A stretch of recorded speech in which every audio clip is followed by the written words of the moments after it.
kind of weirds me. It's weird to me because they're typically the team that's very aggressive, you know? Yeah. I mean, look at that. Even with the Brody build, like we've been seeing tenacity and as well as agility the entire day, and now it's like, okay, give me some penetration, give me Weapon Master as well. I think that, going back to it when we were talking about the draft, and I was like, well, they're not going to have a ton of this burst damage early on. Maybe that's the way to do it with these emblems here. So already focused, but I don't expect any go signal just yet. They're going to go ahead and just poke things down before, we're 10 seconds away from the first objective. You can see as well the other members of Deusvult kind of gathering up here. We know how important these level 4s are leading into these first objectives, so we'll see how they all play a part. But, right now this is relatively, slow and steady as both junglers get ready here. But Chibi is level 5 for some reason. Able to take out some of the extra jungle creeps, so this is massive. Oh, it looks like they've already started the fight. Kid Bomba is under attack. NetherRealm forced out as well as the bravest fighter. Zorn's going to take his time, and now he jumps on top of him, forcing out the demonic force coming out from the side of Warlord. Underneath the turret, he needs to use the iframes to get on out of there, and First Blood falling into the hands of Deusvult. Kid Bomba not dying to the trade at all. Chibi's trying to take it. Penalty Zone is going to come out to slow them down, but they're getting chunked out, and Subbot will eventually fall. Even the flicker came out of him. They don't find any trades. They kill Magister, Subbot, and Zorn really low. Kid Bomba jumps in with the bravest fighter, and Zorn outplays it. Kid Bomba finally takes him out. Retribution as well, and then GB takes out Kid Bomba. You were right. You were totally right. The trades. This probably will be the game with the longest skirmishes because there's no burst. There's none. There's none. I think that if we don't have Rysel as well as Carvey, there will not be any kind of burst. And it will be a long drawn fights where there's not much happening, and then the Faramis ultimate just makes it even worse. Yeah, it's just a bunch of tanky dudes swinging at each other and then looking flashy, right? Because you got the bravest fighter jumping around, and you got the final slashes and everything, but really, yes, as long as the gold laners are in their gold lane, expect these long-drawn fights, which, hey, it could work for either of these teams right now, the way things are falling into place. But even itemization-wise, anything sticking out here early on? Not yet. I think if Sword will continue with this, is he actually building for damage? Might have gone for target, in fact. I mean, he's got 2 assists. Like, why not? You start off with that Fury Hammer, and then you kind of build full tank from then on, considering how this game is gone. And now Salvo flickers forward, finds the explosion into the shores, or a perfect combination, not giving Rysel any opportunity to flicker out of there. 2 catapults. 2 gold cannons not going to be available for Rysel. That's going to be massive. Yeah, and then, Subbot getting chunked out on the top side of the map. Bravest Fighter already being used by Kid Bomba to actually even out the scales here, but you can see the massive EXP lead for Subbot. Yeah. Oh my goodness. Rysel, that's actually pretty bad that he lost that. Nobody's scouting for him. Okay, yeah, even with these pulls, right? There's really nothing that can be done just yet, especially with this turtle coming up here now. But good point, because gold laners, we know that they have to hit this, certain level, certain timing when it comes to the spike, the power spikes, and timing's going to be important here. So if you get focused on early on, you get in a trouble situation. So now, once again, turtle being up here, both teams getting in position, but it looks like could possibly just go over here to Homeboys. So secured. Good zone out from Warlord. Now that he has Clock of Destiny, he's quite tanky actually, not because of the Clock of Destiny, but mainly because of the ultimate that he can actually go onto the Martis. And Martis have natural dashes. And by the way, good synergy between Arlet as well as Phobius. That's a classic combo. Oh, they're jumping in. They want to jump in even further, right? Final Slash getting cancelled out by the implosion, getting all 3 of the members all in one tight little space. Shadow MP pulling 3 back. Harvey already finding 1 onto Zorn. Warlord trying to go on the run. Demonic Force has already been popped out here. They're low, but not enough to finish them off. But here we go! Rysel, part of the fight. Magister is down. Double kill coming out as Carvey takes Warlord out. Finally, 2 for 2 trade.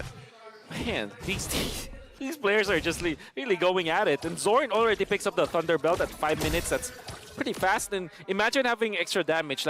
He's a roamer for sure, but he's not gonna be that quote-unquote tanky roamer. Eventually, maybe after the Thunder Belt, he will go for defense items, but because he went in for Dire Hit, if I'm not mistaken, that means that he will be focusing on damage now. And Chibi, a very early blade armor pickup. This is going to be massive in the team fights. Not only that, but you know, now even with that last exchange, Ryzel able to get the Malefic Roar, able to pump out some of that damage. So, you know, even at the 6-minute mark, this is where you get to the point, okay, some of these gold laners, they'll obviously be rotating to some of the fights. Carvey did the same thing, the previous, you know, exchange, but really, you know, who's going to come out on top in those, you know, early skirmishes, these fights later on, that's kind of what has to be witnessed as we, you know, see them duke it out. But right now, the fact that you have some of these defensive items being built up too will all play a part into this. Now, as we wait for this third turtle to come up here, it really is down to how do they decide to approach these objectives, right? The 4-man, is it going to be the 4-on-4, or will these be full-on fights?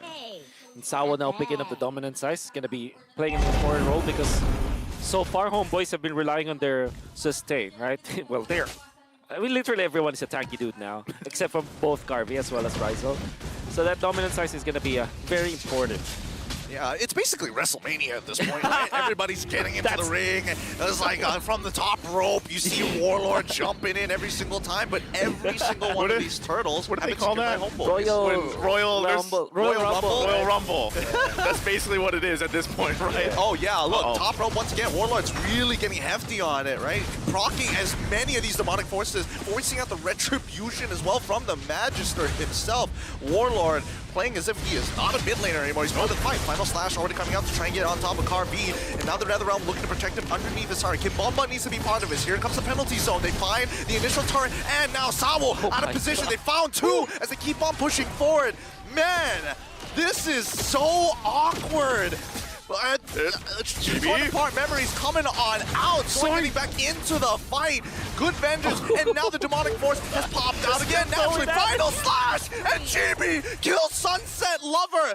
We got to talk about tempo. What the hell is this? That's like the, I don't know, probably some of the slowest build-up tempo, and just everything happening at once at the end. Exactly. You just have to wait. Like, okay, who dies in the end? Like, whoever does not hit the ultimate, basically. And like I told you, Homeboys' lineup, they're the Avengers, the superhero landings, right? Yeah. Somebody goes in, that's Warlord first on the right side, and then eventually it will be Chibi. Then Ryzel pops the ultimate. All of a sudden, when they will thought that they will be able to get out, then there's Seppat with the ultimate. Here's a penalty zone. And a penalty zone. And by that time, another final slash is available. So, exactly. You know, how do you work around that? That's one thing. I don't know, man. Oh, here we go. Sunset Lover getting pulled in. Retribution coming down for Magister. He's looking for the Decimate. Oh, it doesn't connect, but he still finds a kill onto Warlock, pushing him in.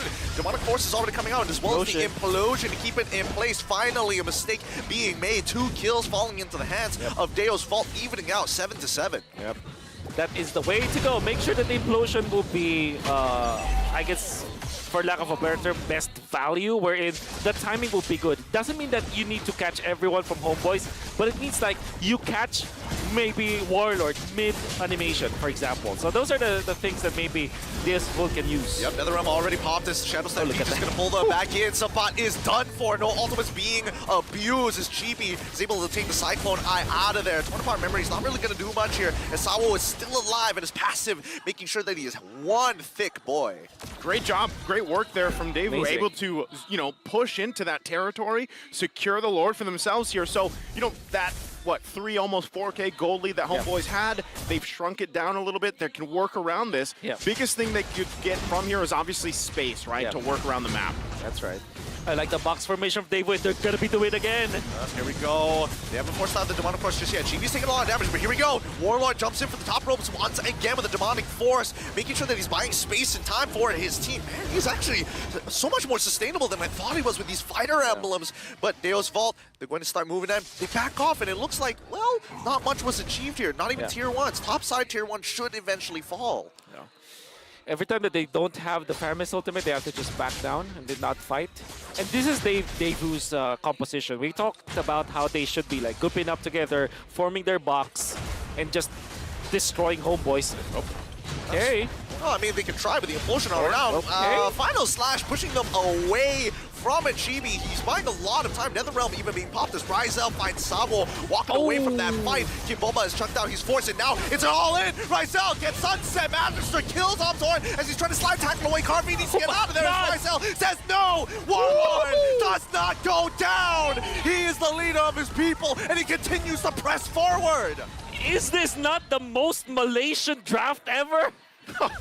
I don't know. Going back to it again, they're still trying to hold it together. Ryzel, he's in trouble. Oh, he goes down! Kim Bomba finally finds the trade, and Sunset Lover taking his time with this, but eventually the sustainability for the side of the Homeboys keeping them topped up. This is, I honestly, you say that is this very Malaysian? You know what? Sure, yeah, we'll take it. I don't usually get to see Warlord play Phobius in the mid lane, but when he does, in the way that he's playing, why not? Yeah, it's okay. It's not the Malaysian draft hero per hero, but when it comes to like composition and the raw idea of going in, just literally chasing everyone, you're gonna see a very long chase. It's the entirety of the half of the map, basically. Entirety of the mid lane. It's a marathon. It's a marathon. You saw how well they played aggressively, and then all of a sudden, you can see Ryzel being punished. What the hell is this game? The funny thing, going back to the Royal Rumble, you know, metaphor here is like you have all these guys just in the ring, and then all of a sudden it's that one guy that runs into the ring, picks up, you know, a chair or something, gets a couple and runs out. That's what Ryzel did there. But, you know, that's kind of what Carvey has to do. He is the same person in this situation, right? You have to be able to get there. And right now he's double buffed up. He's trying to push down some of this space in mid lane. All this before that Lord comes up. Yep, GB is going to stun up Kim Bomba for the time being, so but not finding the right targets to jump in just yet. But let me tell you, it feels like at least for the side of the Homeboys, it's great that if Deusvult backs down from the fight, the chases, their dashing backward, it's actually counterintuitive, as Homeboys will keep on going, right? Look at Warlord. He's procced the Demonic Force so many times, and they should be able to take this away free. Oh, that's stun! No, unlucky. Kim Bomba nails it. Final Slash doesn't connect as the implosion locks him down. It's a mistake. Warlord finds Kim Bomba, and now with a penalty zone, it ain't enough to stop them as GB is trying to slow them down. Netherrealm is already down as we see Warlord trying to clean this up. It's not easy. Ryzel's already dead. Carvey's still alive. He's still making the plays. Warlord is able to find one. Stop dashing. Just walk away from him. He won't let you run away at all. Warlord, he's done for, and now that's a 4-for-2 trade as Magister breaks open tier 2. Are you not entertained? Homeboys, specifically Warlord, did a great job zoning out Magister already. Nobody was in that area, but the Lord was with Deusvult. I just gotta say, that is a Warlord if I've seen one. Oh, what a player. God. The Lord knocked up Chibi. The right moment, and Kid Bomba is CC immune.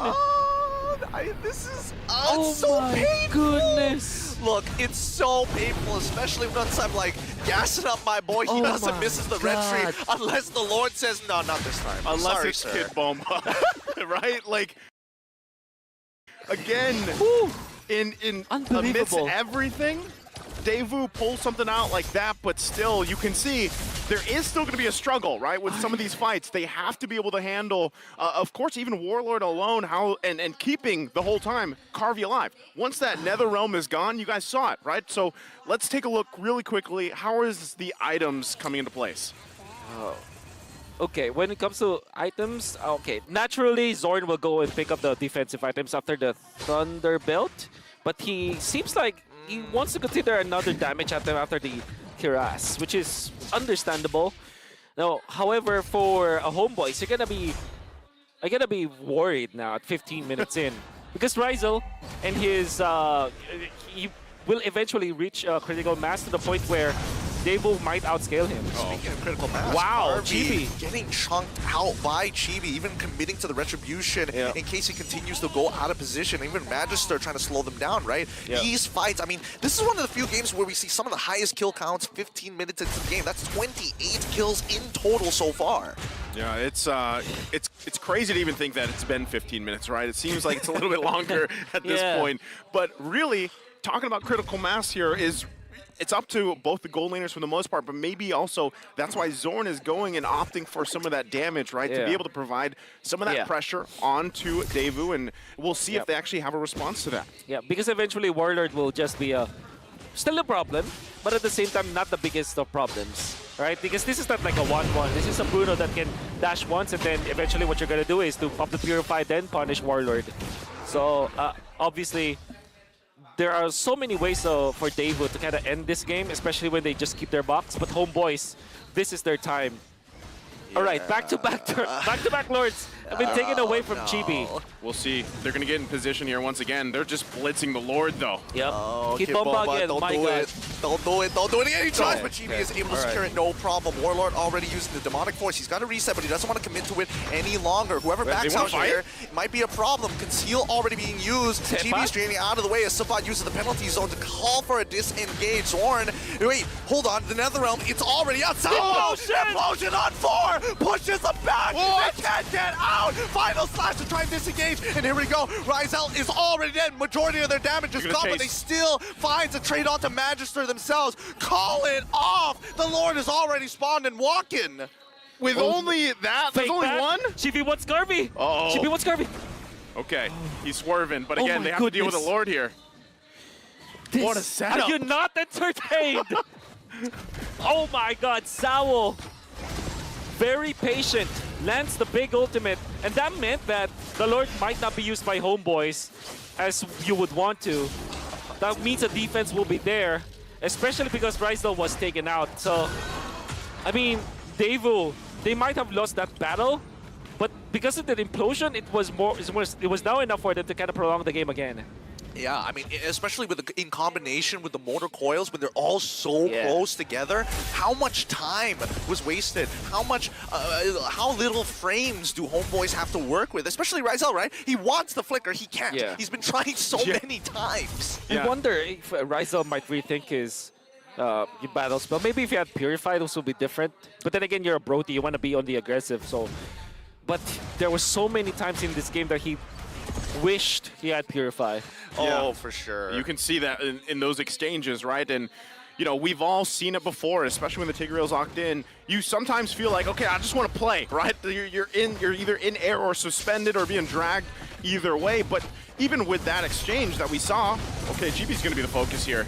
Are they going to commit? I don't think so. I mean, Chibi did use his Tortoise Poissons, and I feel like Deusvult, they're looking for Ryzel again, right? I think those are the two main targets, Warlord and as well as Ryzel. Warlord's going to take way too much effort, but Ryzel is so susceptible. Yep.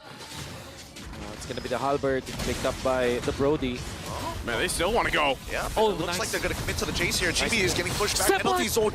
So nicely done to slow them down. Even the Decimator's coming out. It pops the Immortality in towards the Implosion, landing on 2. Ryzel is able to get some free hits here, but look at this Demonic Force buying so much time. Sabat buys Harvey. Warlord manages to get a killing spree onto Sunset Lover, and Sawo left out to dry. That's a 2-for-1 trade in favor of the Homeboys. 22 seconds away from the Lord. Will they try to end this? There's a lot of defense. This is Faramis, this is Lapu-Lapu. Wait, no. Homeboys, this is not the best shot. Hey, buddy, let's calm down here. Calm down. Proxy as many waves as possible. Go They for want the it. Lord. They want it. They're going for it. Kimbomba is looking to close. He's trying to clear up those waves. Final slash onto Magister. They're trying to protect that last cannon minion. It's gone, and now they jump on in with the Demonic Force. They committed too much about no more immortality for him as another inhibitor drops down. Warlord is on the run, and now they're done. Out of gas. Finally. We do get to take a breather from this, but the Lord's going to be up here. And you see them make Magister also making his way. They want it. They have the Faramis ultimate. Yeah, this is a little risky. He's also has the immortality, and Devu gets here in time. Yeah. They can play the Lord dance now, Homeboys. It's what they need to do now. They're so separated from each other. It's Sawo already looking for an angle. Doesn't have the flicker though. Oh, instigating the fight. Warlord's right on top of Carvey as much as they can. They're trying to peel him off, but here we go. That's the implosion already going down. Ryzel's walking up forward. Netherrealm is gone. Kimbomba tries to make a dash, but it makes Warlord deeper into the enemy lines. The Mortal Coils is doing some great peel, but finally Sunset Lover finds but it takes him out instantly. Carvey finds Warlord as well, but they take out Sunset Lover in trade. It's 2-for-1 this time in favor of Deusvult. And it's also just a Faramis, so he's actually now alive. Back up. It's all of the stacks that you got there. Homeboys down the two numbers here. for this fight, and Chibi also does not have that immortality anymore, so they're gonna have to just give this up, possibly, unless they can pull something off. But this looks like a Deusvult Lord. Yes, absolutely. And the minion wave for Homeboys are pretty bad as well. Whew. I mean, that's what happens. You lose these timings of your waves just because of how hectic and how long these drag down fights are going to be. And with that, again, Lord here secured for Deusvult. They're going to make their way down the mid while they wait. Lord going up to the top side. Tier 2 now falling. And just this is their time to go ahead and knock on the base here of Homeboys. Defensively, though, you know, still so far from what we've seen just from this game alone, now almost 22 minutes in. Some of these team fights, they're so orchestrated, it really does depend on which gold laner is able to withstand all of the things being thrown at them. Exactly. Whoever gets caught is gonna have a bad time. And the thing is, during that fight, there are so many resources that David didn't have, like the flicker onto Salvo, some of the immortalities, for example, onto Kid Bomba. It wasn't available in that fight. Now, it will soon be cooling down. In fact, you have the flicker on Salvo again. So now, it's a much better team fight for Deusvult. Yeah, it looks like Homeboys are just letting them take the inhibitors here. Their high ground defense may not necessarily be as strong. Remember, it's all about protecting the king, and the king is Ryzel, and the same can be said about Deusvult. Harvey, he's got to be careful as Lord's going to crash down. That's 2 inhibitors so far. Looking for a third, but I think that's where Deusvult is going to call it quits unless we see a mistake from the side of the Homeboys. Yeah, so basically what we have is just both bases holding on to one turret. Unless Sao wants to press the situation, he's gonna go in. He flickers in, gets the implosion. Kid Bomba jumps in to follow up, and here comes the Netherrealm. Now Warlock getting chucked out hard. Harvey, he's gonna be brought back with the help of the Netherrealm. Penalty zone instantly, as now the waves are crashing in. They're running out of time as Ryzel's able to chuck them down one by one. Sword takes out Harvey and Ryzel into Magister. 3-0 so far, and that just might be a full wipeout. Salvo, Sunset, all gone. That's it. Homeboys now make a beeline through the mid lane. Sunset's coming back in 10 seconds. The Faramis, can you do so much about this? It's so difficult. And look at their lanes will be managed by Sebat. It is more than enough. Oh, they cut 3 lanes. Oh, this is bad. Yeah, this is not the best. Sunset Lover, he's all by himself here. Homeboys getting ready to push it in. They got it. They got it. They got it. Oh! It was Sunset flickered for it, and he dies to buy time! He does it! It takes out TV! What a defense! What a play and a decision from Sunset Lover. The mistake was they attracted 2 lanes. No! They went in front of the base too soon. No! And the defense was there. They were clumping up together. Dude, why is it when I'm doing the play-by-play, it's these types of games? Oh, man. From wild cards all the way to group stage, let's look at the instant replay. Oh, Chibi got the... Oh, no. I understand why they want to tank it, but the final slash... There were so many minute details that went wrong. And you know what the worst is? Their jungler is dead. Yep. He's gone for 15 seconds here, so it's up to Homeboys if they want to try to delay this the best they can.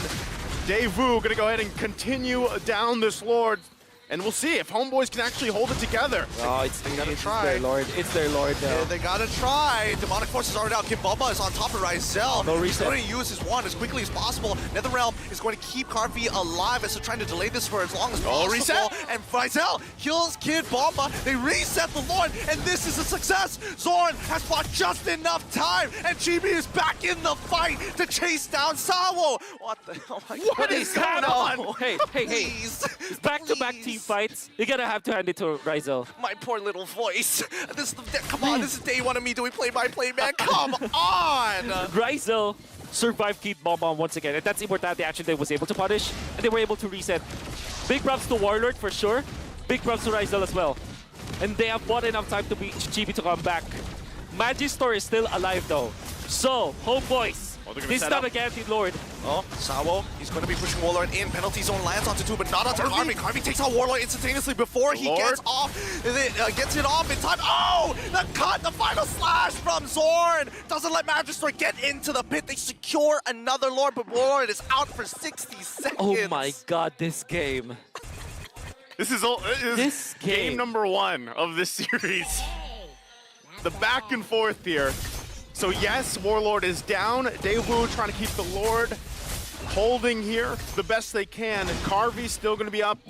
Of course, both teams full force can actually still fight if they want to, but this is a beefy Lord here.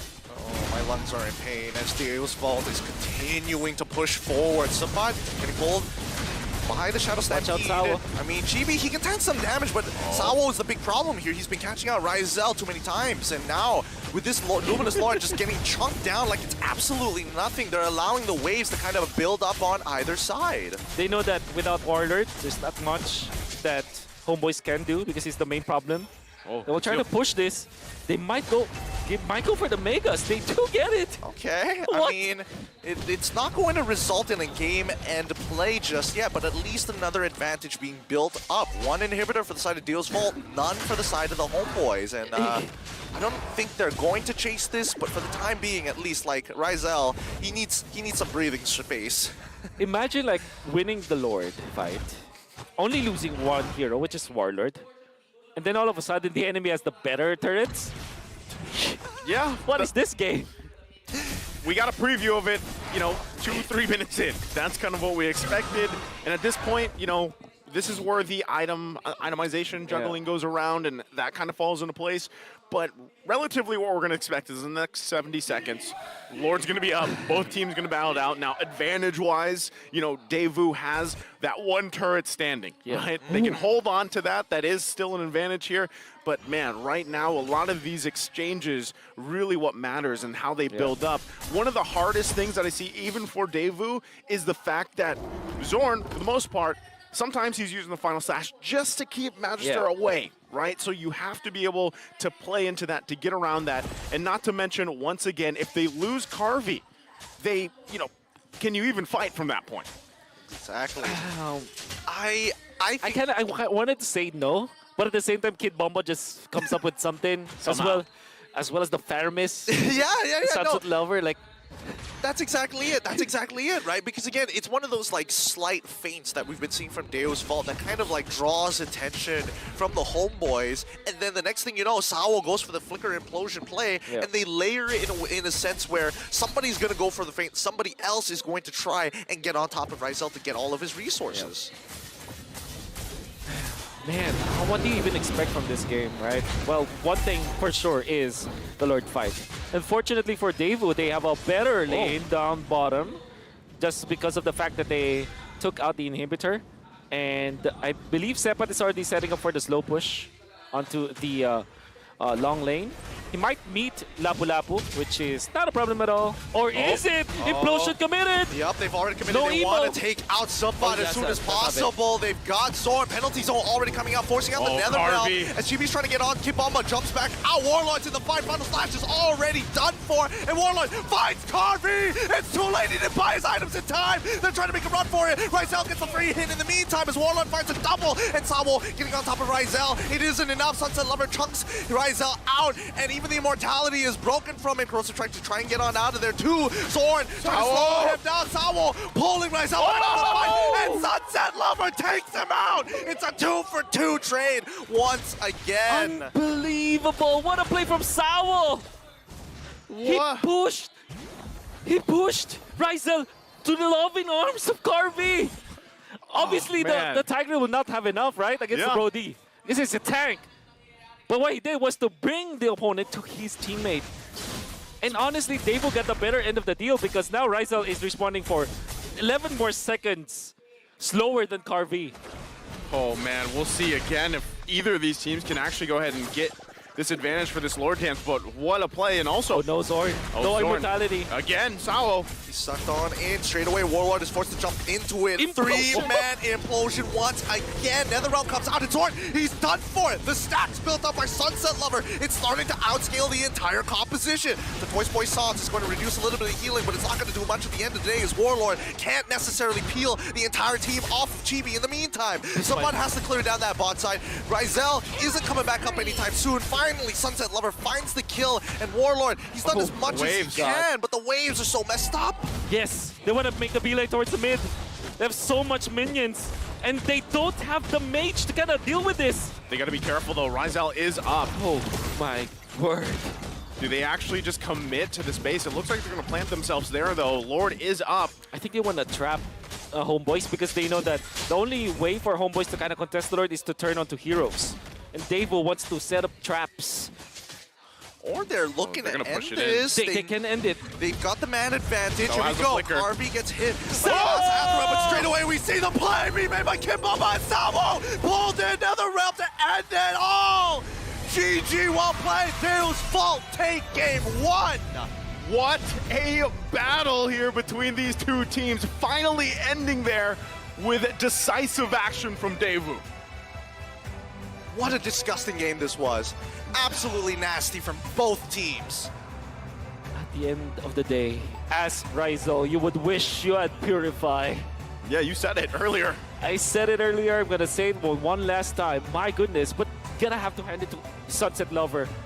And some of the, emotional mistakes, I would say that as the Team Homeboys had to suffer, especially that base push where all of them got torn apart, literally by Sunset Lover. I'm out of words. I mean, how do you even analyze that? There are some games where it's so one-sided that there's not much that you can analyze. This game, it cannot be summed up in just, 8 minutes of analysis. Impossible. I'm at a loss for words. I really am, because there are definitely moments where Homeboys were like, this composition might actually work out. They found the linchpin, and then, oh no, I got knocked up by the Lord. Oh no, I stand too close together, and I Sunset Lover into us, which causes our minion to die. It's all these tiny little details that honestly made the difference for Deusvult. And even with that, I'm not sure who you guys' MVP is, but Sunset Lover to save the game there. Yeah. Hey, man, again, a performance time and time again. There it is. He knows it. And even Kimbomba, the fact that he was able to get that Lord earlier, but sends Sunset Lover here. Man, I can't even speak because the plays that he was able to pull off to stay in the game was just simply amazing. And like you guys mentioned, even the damage, you have to respect it, even though it's just a fair miss here. Yeah. We're going to see through the highlights, thankfully. And then there will be so much this game. I wonder if they are going to give us skirmishes, because skirmishes are quite long, right? It was honestly painfully long, right? I mean, even at the start of the game, you would have imagined that, this is a kind of interesting comp from the side of Homeboys. Yeah. You know that they planned for it. I mean, there is some merit to taking this Phobius, and you see that how good it is against Faramis when it comes to windling down the shields, because you deal AoE damage anyways, and you jump into the backlines and then allow your teammates to just get back. But at the end of the day, the Sunset Lover, the Faramis, is a problem. That was a Maniac that was just spoiled by Rizal. Look at this. It was just knocked out. Basically, that's it. That's the story of the game. It was just literally knocked out, and then eventually they lose this fight. And it'll be wonderful implosions that you're going to see through this game. But even better, Sawo with his... there were so many alley-oop plays that we're going to see. Yeah. Right? For example, this one, Sunset Lover pulling back Chibi, and then there's already the follow-up. Sunset Lover was very on point with the Shadow Stampede, and everybody was. Rizal actually managed to outplay Kid Bomba in many occasions in this game, but there will be so many times where he would wish that he had the Purify. And then another team fight, for whatever reason, everybody was just dropping. And look at Magistor. Being very difficult to deal with because he wants to go to the backlines. Now, you would think that they win this, right? Honestly, if they leave Sunset Lover here, they might have had a better shot because of the passive. But man, they got destroyed. And even after all of those winter trunches wasn't enough. Look at this. I think this will be the alley-oop play. Rizal will be able to run away from this, I believe, for now. Then Sawa will just stay in front of Rizal. And then the communication between Sunset Lover. Nobody's stopping Sunset Lover there. Look at that alley-oop. Beautifully done. My goodness. Yeah. Personally, I think it just shows great chemistry, great communication yes, from the 100%. side of Deusvult, and to a point where even the Homeboys trying to get creative with their composition, it started to really narrow down in comparison to the mobility options that we see from the draft of Deusvult. 31 minutes, man. This I don't know about you guys, but for me, watching those highlights, watching those team fights unfold, that definitely had to be some of the longer ones, that we've seen just kind of unfold here in place. And really, I like these lineups that they decided to both draft for this situation. Yeah. My goodness. And you would think that this will be a game where it's like already one-sided towards Homeboys because of the start that they got.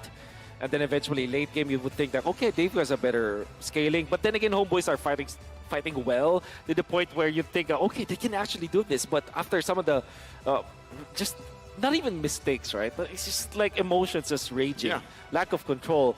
And you would think that hindsight for us, for casters, it is far too easy for us. Just don't fight there. But from the perspective of the players, with everything that's at stake, right? They would wish that they ended the game and they will not have the best judgment possible. Still, I would say Daewoo is such a big contender as well as Homeboys. I know for sure that this will be a very tight series, but with 31-minute game 1, what do we expect from game 2 and game 3? What, another 40-minute match? I don't know, man. Just pain. Just pain for me. Just agony. Because even those team fights, right? When you're spitting the fire, the play-by-play there, you're like, man, they're still going. They're right? still going. And the crazy thing is, like, you would imagine that these fights would eventually come to a pause at some point of time.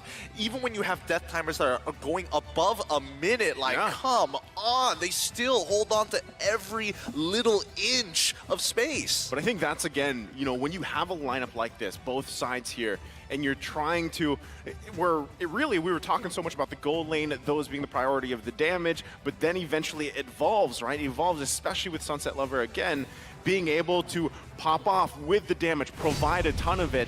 And the same thing could be said even on the other side for the Homeboys, but still, it all came down to those momentary fights, right? The decisions that they made, the placements, again, the communication, and we always talk about this too. The synergy between these teams, these players, is really what stands out here, right? Now, of course, Homeboys has it. I mean, all of the teams here in the world stage have it, but this specifically comes down to, hey, Daewoo just pulled it off better this time. So if we are going to think about the game ahead of us, game number 2, and what we saw unfold here in game 1, who's to say that they don't have a similar lineup? But, you know, I don't even think this garners the bans for some of these specific heroes, right? They're still probably going to slip through for the most part because, you know, I like to call the lineup, usually when there's like 3 tanky boys, I call it the beefy boy lineup. This is like something even else. I don't even know what to call this. This is like 5 tanky heroes. Exactly. Death ball composition. Exactly. I haven't seen a composition like this since what? A while. I don't want to say. I would imagine this was looking a little more like M1 even, you know? Where it's like Rock High Loss to kind of have that type of composition, just to run for it and fight. Well, look at this, right? The bomb. The Bomba mentality. So from King Bomba, it means a lot to get acknowledged. But of course, for me, this is not enough. I'm here to win M5. I'm also hoping for a comeback against Homeboys. Hey, right now, they're leading, right? And with that, you also have to just acknowledge the fact that, you know, this player alone is a integral part of their success up to this point, right? He plays a massive role here, so it's great to see. And also, speaking of great, we have Kyrie. Kyrie, the quote, Homeboys is getting better. We scrimmed with them a fair bit before M5. I personally predicted that they would win against Geek Fam. Yeah, and you know, all of these improvements from the teams, like specifically for Homeboys, they've come a long way, and then they're drafting super duper well. I'm very much surprised about Daewoo, though. I mean, they came from out of our radar, basically. Yeah. Then when they came here, everybody was, you know, there was a word in the street that Dave was actually pretty strong. Even some famous analysts, famous coaches are saying that when they scrim against Daewoo, they find them really, really strong. And I think that now we are seeing the product. It's just, you would wish to see both of these teams in the knockouts, right? Yeah. Again, but there's a straight up chance. I think that if Daewoo wins 2-0, they have a very strong chance to go with Homeboys. If Homeboys does not lose against DOB, something like that. Yeah. Things have to fall in place, right? Exactly. I mean, we're at the point. It's always like when you get towards the end of the group stage, certain things can happen. There's chances for tiebreakers and everything else. But, you know, I really like this about even when we had the M5 wildcard and where we highlighted these regions that, let's, you know, say that a majority of people don't have their eyes on, right? You can't catch all these regions playing Battle now, but that's what we love about the world stage here, where you get to see wow, that competition really on this side of the world is getting to a certain level. They're catching up. They're getting better. There's these names and these players, coaches, and everything else that you really need to keep your eyes on, right? This is the exciting part, I always feel like, about the M series. Of course, but also it does bring, I'm thinking further into the future here. I'm thinking for the fact that like this might end up for some of these regions, emerging regions, with such powerhouse teams really setting themselves apart from everybody else because of the world stage experience and scrimmages that they get, that it might just become another Todak situation where they dominate they dominate for so long, and teams like the Homeboys who are good and talented always get pushed underneath the water because of how dominant they are. It took Homeboys a total of three and a half years to get to the point and sacrificing some of their core members, Malaysian players, to get better ones to elevate their gameplay. Yes. And I still feel that Homeboys, what they did was probably one of the best moves ever, because they imported Indonesians, right? So that the language barrier will not be that much of a problem. Particularly though for Deusvult, I've heard that they have mixed nationalities as well, but they're the same region. If I remember correctly, Kid Bomba was from Germany. I read that from the article somewhere. Like he wants to be recognized not only as a player for Deusvult but also as part of Germany, right? Yeah. Which is crazy. And then you have Carvey from, I believe he's a full, I think he's a Filipino citizen. Or Philippine rib. This is where it gets tough, right? Yeah. Even me. I have a dual passport. I was born here, moved there. You know what I mean? That's kind of what it is. But ultimately, at the end of the day, all these guys, all these players here, all these teams are connected by MLBB, right? And they're able to go ahead and figure out this type of synergy no matter where they're from, right? But obviously, they make it work. And that's the amazing part of it. And again, when you're comparing it, especially who they're up against, Homeboys here, and like you said, Gideon, you know, it took a while for them to get to this point. And really, you kind of have to wonder, going back on that point, you know, you teams getting kind of shadowed because one team dominates for so long, you know, how do you actually solve that? You know, how do you technically handle that? Well, technically, that's what Wildcards was introduced this year for this exact purpose, to have a little bit of a taste. And that's why we're seeing teams like Little Gun come into the scene, teams like Umbrella Squad, Imperial as well. So many great teams just that we don't get to see on the big stage just yet, having at least a chance to make it to, you know, being better than great. But it's time we get into the drafting phase, and well, good luck to you, Wolf. I'm gonna get my hats off. You know, more than enough respect. I know you're public enemy number one, but this is a tough one. Gideon's got to get ready after that last one. He's got to rest up, hydrate. You never know if it could be the same thing, but we are going to be loading into the draft here, game number 2. We'll see how things fall into place. Homeboy's going to be on the blue. We have Deusvult on the red. Draft-wise, 1-1 being taken out. Nolan. I'm wondering, too, if one of these teams wants to take out the Faramis. Yes, I actually would want to say that. I think the Faramis should be the ban for Homeboys. This is not the first time that Sunset Lover was phenomenal with the Faramis. Even if you look at their qualifier for M5, it was one of the heroes that Sunset Lover plays a lot. So I'm actually very much surprised that Homeboys let it through. And I believe that it was the biggest problem in that previous game, especially when you see Deusvult ban the Lilia on their third ban. It made a lot of sense. So maybe instead of the Angela for Homeboys, it should be the Faramis. It would be an interesting adjustment, right? But I feel like at least for the Homeboys, what's the takeaway from game number 1? Because it's like you start building upon the things that you learn from the previous games, and I feel like to a certain extent, game number 1 is like, oh boys, kind of unlucky. Don't worry, let's move on. Yeah. Wow, they banned the Baksha instead. They may be eyeing for the Faramis, so they will not ban Lilia this time. That's what is going to happen. Perhaps what they will be banning probably might be Bruno, in fact. Or no, they pick it up themselves. So, yeah, I don't think it's either the Lilia or the Faramis. I think both of those mages will be open. We'll see if they're open. Again, last ban here for the first phase coming out in just a bit from Deusvult. Also makes me wonder, too, with the Baksha ban, like maybe, I don't know if Homeboys actually wants to do this, but pick up an Angela or go opt force some of the Immediately. healing heroes, you know, that healing meta that we saw so much of before. Oh, there's the Angela ban. So good answer from Deusvult. They take that out. Now, yes, Bruno's open. Faramis is here. What do you think, Wolf? Oh, it's Joy, Joy. instead. Oh, obviously, we forgot about that hero. But then again, that still opens up Faramis and Bruno, which I think it's still pretty good. Or what if Deusvult rushes the Minotaur? Maybe perhaps third pick. Minotaur third pick and not just... Yep. I mean, I feel like if we really had to force a roamer out now, you might as well just go for something like Kaja or Franco, right? I mean, that's like, you know, maybe this is just me looking at the surface and being like, okay, that's enough for me, right? That's the solid answer. For sure. But that also means Deusvult can pick up... that means Bruno and Faramis should be the top priority now. And they're really talking about it.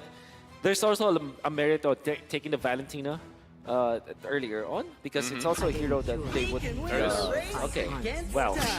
That works. So is this Faramis just going on the other side? You know, like, is that the sure answer, or do you still wait? Because so far, too, you know, something I've been personally happy with is seeing Gord pop up, right? Obviously, usually an answer, even when Valentina is there, right, to handle that into that situation. Not sure if you really want to go that, because, again, playstyle, considering the playstyles here, and even from the previous game, that's one of the downsides of Gord, right? You really have to play from a distance, and you're very susceptible to, you know, all these different angles. Yeah, I wanted to say that maybe they take Faramis, Terizla for sure, Terizla.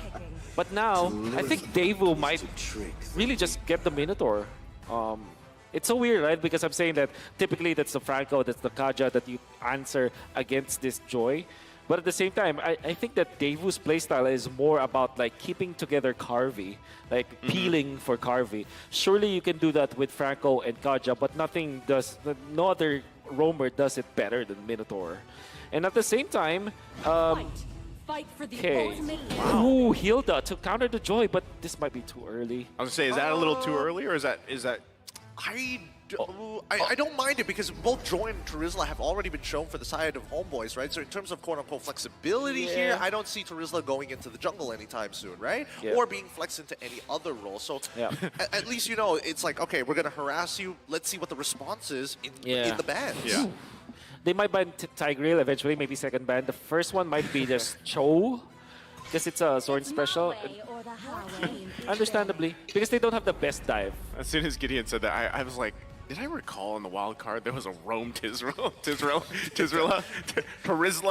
You know, I'm just going to pretend. No, I totally didn't see it there. So, you know, going back to it again, Ixia is going to be banned out here. Obviously, gold lane still left up for grabs for Homeboys. We'll see how they want to kind of navigate this, knowing that, yes, you are against a Bruno. We saw the Brody in the previous game, and, you know, even with this lineup, okay, they don't take out another gold laner, they take out the world. Yep. Okay, what do you ban? You ban maybe Martis for Homeboys, and if you're doing your research, you would see that Deusvult actually has one assassin jungler, which is the Lancelot. Whether or not that will be the ban, will be, you know, I think it's just between Martis as well as the Lancelot when it comes to the bans, because you want to limit Magister heroes. And to be fair, I think he played the Martis really well the previous game, despite them like losing so much. But I think the general idea of how they wanted to play it just makes sense with that hero. I think that if they really have to decide between these two types of heroes, it's one, do you have the confidence to kind of like make the Lancelot work? And if not, let's just keep to our philosophy on the Martis in general, right? Homeboys, they deny the option. Now it's like, you better be confident now, or you go back to utility junglers. Okay, there's an option for Deusvult to go back to the Arlot or Lapu-Lapu for Kid Bomba. Both works well. But there's also the benefit of getting the Edith so that you have additional peel for the for this Bruno. At the same time, you have Shred for the shields of the Faramis. But I think that picking up the Lapu-Lapu is just A-okay for Deusvult. Especially because you can use it to kind of deal with the Faramis ultimate. I wonder though if... Do they pick up something like a Tyroth, actually, in this particular game? That's very bold. Exactly. But it's a massive burst that Joy might not be able to stand. Thorns remain. Nope, there is the Lancelot. Yeah. as expected. Okay, I guess they want to see what the entire composition of what Homeboys want to do before considering the lock-in, right? Because again, as you mentioned before, Arla is this S-tier pick that's able to kind of really start disrupting your opponents and really isolate the fight in case, you know, we do see this droid kind of dive a little too deep. Yeah. I want to see Tigreal for Homeboys. Hopefully not carry, but carry makes sense. I think if you want to win this, you want to pick up the Claude, but it might be countered easily afterwards. But that is kind of the safest pickup coming from Homeboys. It gives you late game. It gives you a way to end the game. If you are concerned about the Hilda, however, you might want to consider picking up the carry. They go Irithel though. And there's the Minotaur. There's the Minotaur you guys were talking about earlier, but this time it's going to be for Homeboys. That's right. Irithel, again, gets picked up, and for a while, you know, Irithel was constantly picked up, right, for the most part. And it works also if you think about, you know, you're going to be possibly dealing with Nether Realms from Deusvult. When it's stolen, you could work, you know, with the heavy crossbow into that. But still, placement-wise and everything else, you know, things still have to fall in place for them. So, answer-wise is going to be the Lapu Lapu. Makes total sense. It still is good versus the Irithel. Obviously massive against the Famous Nether Realm because of the additional damage that you get out of that.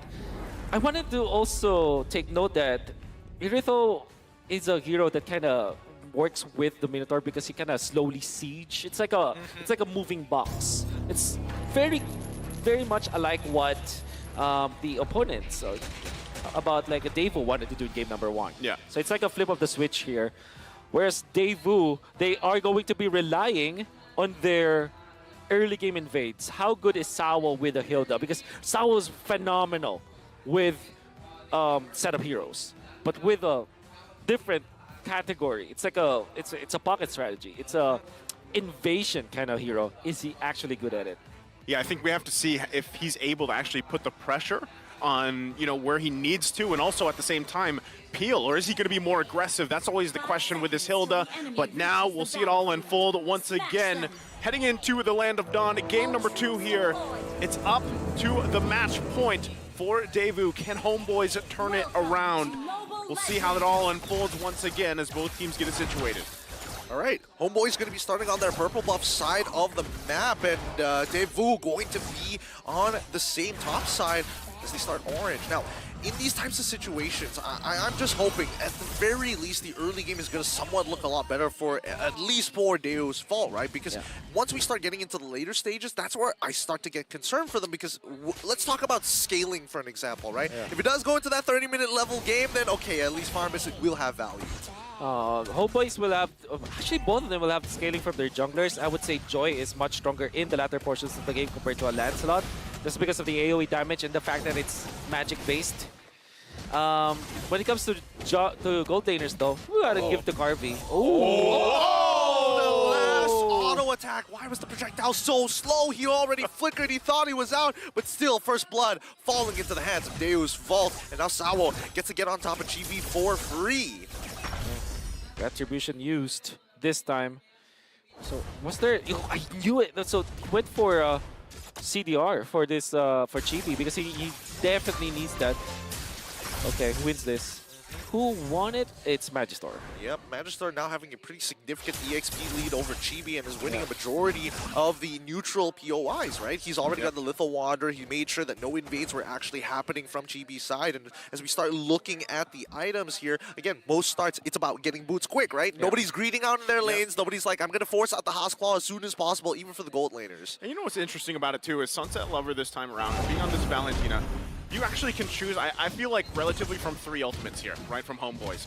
You can work around, depending on the situation. Right now, he's holding on to the penalty zone for this first turtle take. But there's also, obviously, Zorn. You can also use the Nether Realm. We'll see how they all play out, though. Yep, here we go. Brimspider already on. And, ooh, straight away, having to force out the Nether Realm to protect Subba. Penalty zone got canceled, now gets on in. Especially for Chibi, electrifying beat so close to killing Kid Bomba. They don't find the trade. Kid Bomba gets the shield and manages to walk away somehow, some way. Warlord on the run, and Magister going to commit. Zorn finally getting 4 and getting them in Owen Fury, allowing Chibi to find his own trade against the Magister himself. Looking to run around, but Sawo, with the power of the Wilderness Blessing, he is just so tanky, and he sustains through all of the damage. Still is a lead for Deusvult though. So they are able to get the first blood, and not only that, they are faster when it comes to like farming. Then again, Homeboys, the fact that they took out Magister, that's actually something of a positive note for Chibi, because it kind of means that there's a little bit of slowdown when it comes to the farming of the Lancelot. I would still feel that early game belongs to the Lancelot though, because he's way faster farming.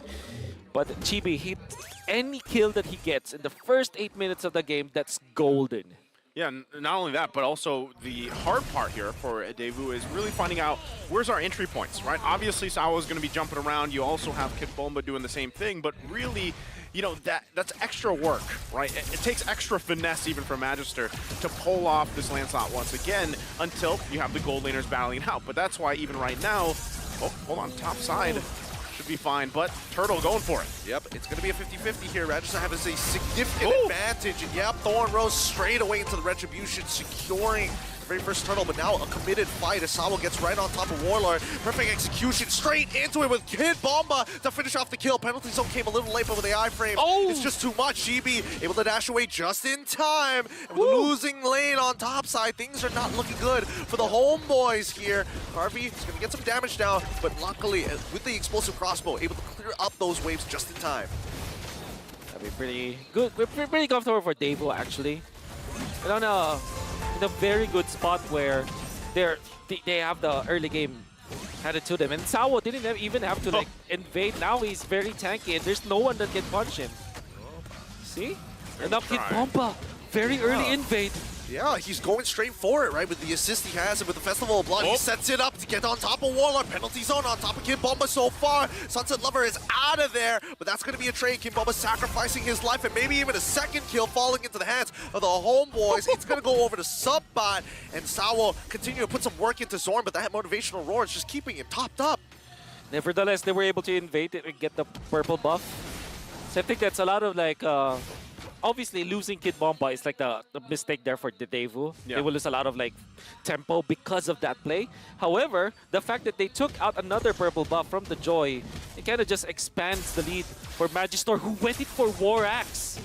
Interesting. Okay. All right, now Chibi, he's getting chunked out by Sawa. Sawa's damage is still relevant in this stage of the game as Kid Bomba wants to get back in on top of Warlord. Gets canceled out, manages to land the stun. Instantly. Beautiful. Warlord just did not want to commit with the ult. He's like, all right, just take my life. It's fine. Yeah, there's a lot of skirmishes happening here, right? And really, it's a pendulum between the both of these teams. But right now, still Chibi just trying to hold down that mid lane. Good spacing so far. Magister still level ahead, and finally the Starlium Scythe is complete. Topside, however, this is it's starting to get really dangerous, right? We are starting to see Deusvult actually get a significant lead, especially in the early game. Man, it's so intense, man. And I gotta say, Deusvult are already taking their check boxes when it comes to like their win condition. It's gonna be up to Homeboys and how they are able to use Ryzel. Sawa. Done some significant damage. Kid Bomba will be able to take the tier 1 down on the bot side of the map.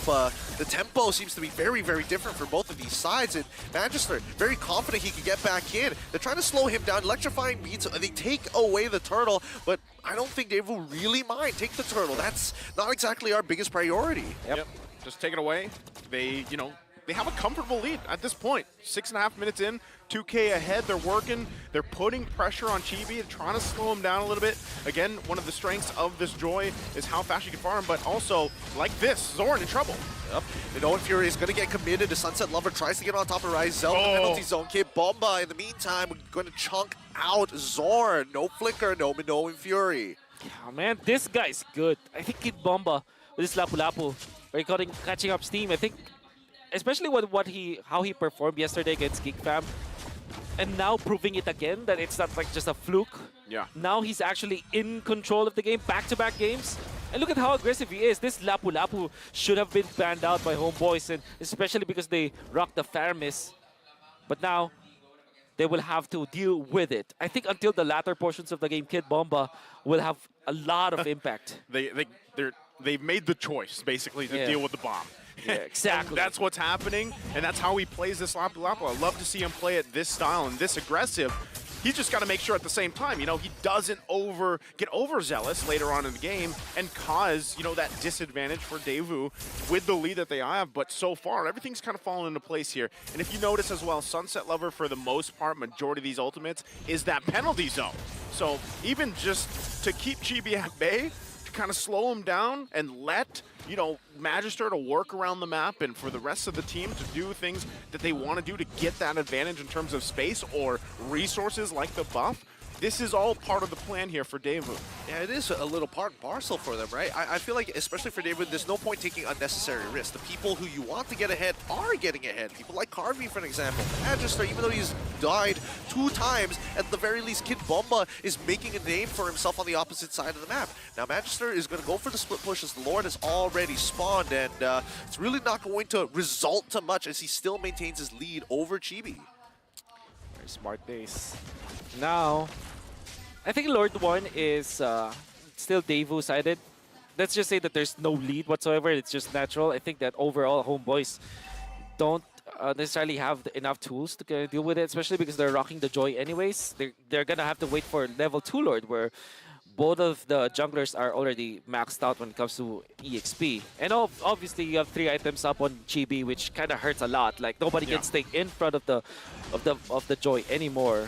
So that's gonna be the timing that they will be waiting for. We'll see how they all play out. Again, first Lord here. We'll see if Deusvult is able to secure it. But Zorn could be the starter of this fight. Kid Bomba going to jump in. Oh, Flicker on Flicker. Yeah, it's looking good. He gets on top of Warlord. He should be able to secure this kill, no problem. No, jumps in, doesn't get the kill at all. NetherRealm already been slowed away by the IMU. Zorn goes in for the Minoan Fury. As Subba comes in with the penalty zone to slow them down. They don't find any trades, but Zorn is already dead. No Flicker as well. They get one more into Subba as well. And Deusvult just punishing the Homeboys tit for tat every single time. Sunset Lover, can he survive? No. Okay. No, Chibi runs him down with electrifying beats, and they will be able to secure this Lord with no issues, no contest whatsoever. Rysel's not going to die here, is he? Yeah, I don't think so. That's the turret. I think they're fishing for Chibi. Speaking of tit for tat, Gideon, I like what Deusvult is doing. Because the way that they drafted this, they have the Hilda to initially deal with the Joy, but now he can actually be in front of Rysel. That's why I thought that the Claude might be a better pickup, because you can see how many problems this Irithel has to face. He's not even picking up something like Demon Hunter Sword to kind of deal with the Hilda. So Hilda is just staying in front of the Irithel, which kind of alleviates the pressure onto Kid Bomba, because Kid Bomba is usually designated to the gold laner. Yeah. Now, he can be what he is designated to be, which is to be a problem for the Faramis instead. Yeah, not only that, but, you know, again, the assertiveness from Kid Bomba is really working out for a lot of these team fights to break out, where it gives them that space advantage to work around with. Now, it is only the first Lord. They're going to go ahead and make it work as much as they can, get a couple of turrets, and work around the map. But really, Homeboys is kind of scrambling, right? They're playing to the tune of Deusvult right now. Now, the one thing that could really change that as well is if they're able to get a great Minoan Fury off, once especially that Flicker is available, because so far, guys, we haven't seen the gold laner shine just yet, right? This is a Wind of Nature being picked up for Rysel. He could turn the tide of some of these fights if there's an overextension even from Deusvult. Yep, electrifying beats coming out from Chibi's side, and as you mentioned before, right at the beginning of the game, that Homeboys want to kind of play around this box, right? Deusvult, on the other hand, now kind of devolving to that strategy, especially since there are no more tier 2s to actually worry about. It's just inhibitor turrets left. They have all the control that they need. This is the real benefit when you get the Bruno, especially if you go ahead. I think that Lapu-Lapu really is the problem right now. Right now, Zawa just going to chase down Chibi here. Uh-oh. Magister there. Perfect execution already coming out as well. Kid Bomba not going to pull the trigger just yet, but it looks like now is the time that he goes back in. He's got the damage reduction as he's going in and making sure that at the very least he is going to try and force out some resources, right? You can see the rotation from the mid lane, from Sunset Lover, as well as Carvey, and they recognize that Rysel is able to steal a tier 2 in the meantime. Electrifying beats finds Sunset Lover as Sawo takes the kill onto Chibi. Is that worth Wolf? At least Chibi gets something there, takes Sunset Lover. Yeah, I guess if you think about it, like the grand scheme of things, yes. And fortunately, the shutdown goal was given to a roamer, so it's not like as devastating as it would be. Was it worth it? It's probably break even at best. Okay, well, with that, Carvey also picking up Malefic Roar. This is going to pay dividends for him because we've seen some of the damage being output here, especially with this even Minotaur up in the inside. Okay, hold on. He was actually... Ryzel got it. Yeah, Ryzel was able to get it. So with all this, Chibi will now spawn second Lord here up. So they should be able to contest it, right? With the things falling in place, itemization-wise as well. Yes, it's nearly a 7K gold deficit that they're working against, but obviously they still want to go and try to contest this. But look at the positioning here from Sawo. Yep. It's a problem now. This Ryzel is important. Yep, he's going to make sure that Ryzel is getting monitored each step of the way, and now they start intercepting them inside their own jungle, right? Supply get brought down to 50% of his HP as Sunset Lover and Kimbomba start taking space by that L-Bush, and now that Tri-Brush is cleared, and more importantly, they have an idea of where Zorn is. Deusvult, they're going to back up, take their time with this, and He got the flicker.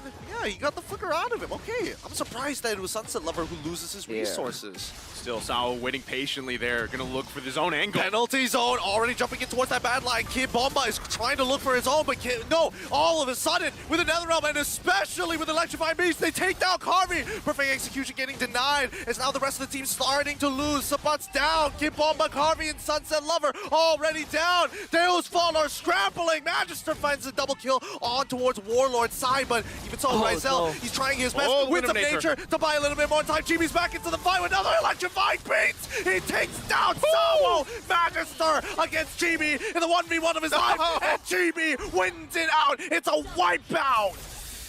A costly fight for Deusvult as well as Homeboys, but in the end, it's Chibi just winning it all. And I think the main problem there was the ultimate coming from Sunset Lover was forced out, as well as the flicker. That meant that when they went in for the Netherrealm play, there wasn't any exchange, and that Homeboys just went in together as 4.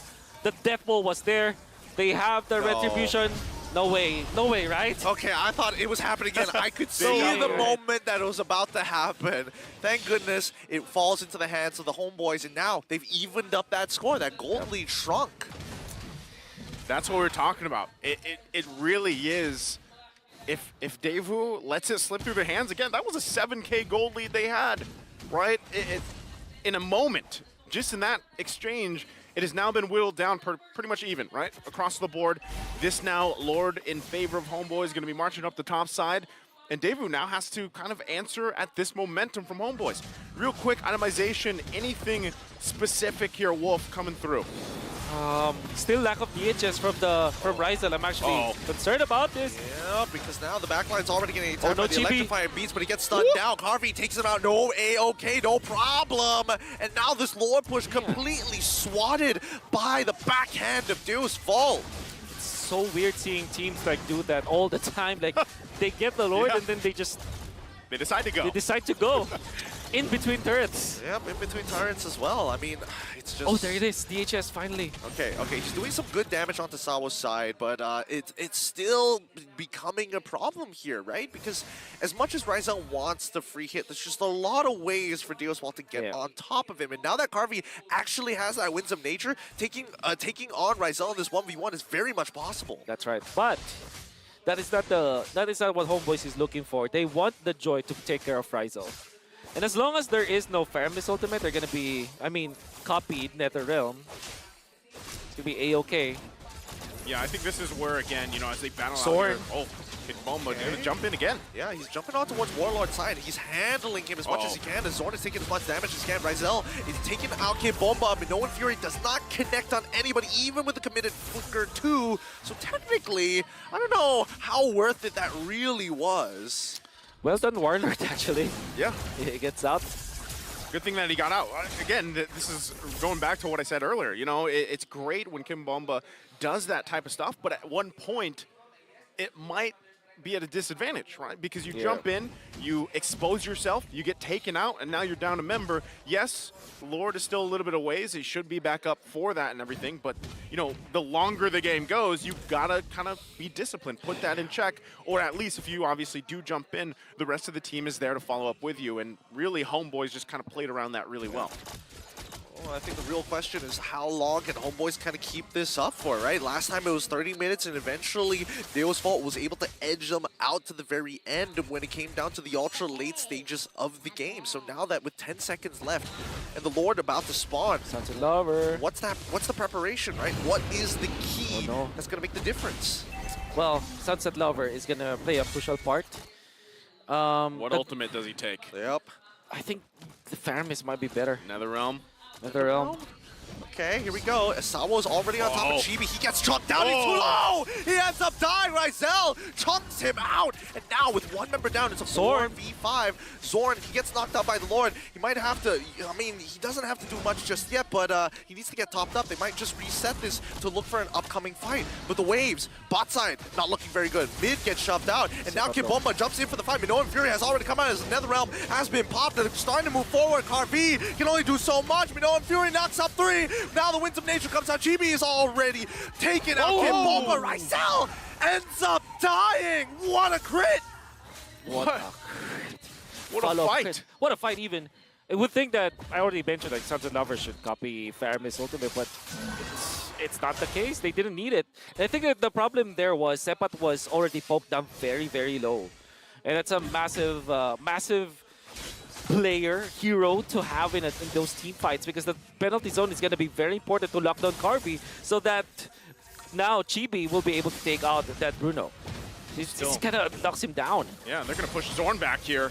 He has immortality. All right. I mean, they might just break it here. Electrifying beats have already come out, and that just might be the green light for Deusvult to start this. Sunset Lover just walking casually. Right, Sawo is dead, and now Magister and as well as Carvey are going to try and rush this down. They're running towards it. Sunset Lover, keep in mind, he's got them in Minoan Fury. He's trying to zone out 3 people at once, while Subpod is keeping an eye on the health bar of the Lord. Ryzel's back. Ryzel's back. Yeah, Bomba, he jumps on in, Zorn flickers forward, and jumps on forward, and now with the committed Minoan Fury, Netherrealm pops out. Kid Bomba still looking at Warlord. Sorry, Carvey's chucked out low. They turn things around. Sunset Lover knocks them up for the re-engage, but Chibi doesn't let the Lord reset and takes it under the noses of Deusvult. What a play there from Homeboys, able to stall that out. Again, Ryzel was gone for a while. They keep from Devu from actually initiating, and again, that we're in a position to do that. They had their gold laner, but it would have to come down to the retribution battle. They can't pull it off, and what is the result? Homeboys gets the Lord. Yeah. And also you will have to mind the lanes that Homeboys already set up. The bottom lane naturally pushed, so that's a lot of macro advantage that they were able to get, and then the mid lane will be also taken out. Apart from the things that you've said, Naisu, these are the things that Homeboys did perfectly well, and now you're feeling the scaling of their composition. This Joy is going to be a problem. And if you think about it, since they went in for the Hilda stops the Joy in the early game, but in the latter portions, there's no lockdown that can actually take out this Joy. It's going to be rough. Now we're starting to push into the Luminous Lord, crashes into the inhibitor side. Kid Bomba gonna try his best to clear it and hold back these waves, but look, it's staggered. Subpod comes on forward with penalty zone onto Kid Bomba, and now the Netherrealm was out. Chibi tries his best to get on top of Carvey. He manages to survive. They're looking for crystals. No more minions. Minoan Fury to disengage the entirety of that team here. Sawo getting chucked down, and now Ryzel, he's popped out the ball. He's cropped out the explosive crossbows as much as he can as Carvey tops back up. The crits are actually relevant in these fights. They've taken out 2 for 2 so far, and they back up. Successful defense coming up from Deusvult. Homeboys just, there's no stopping them, right?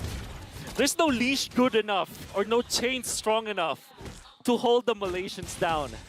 Yeah, they're still going to be playing for forcing this mid turret in.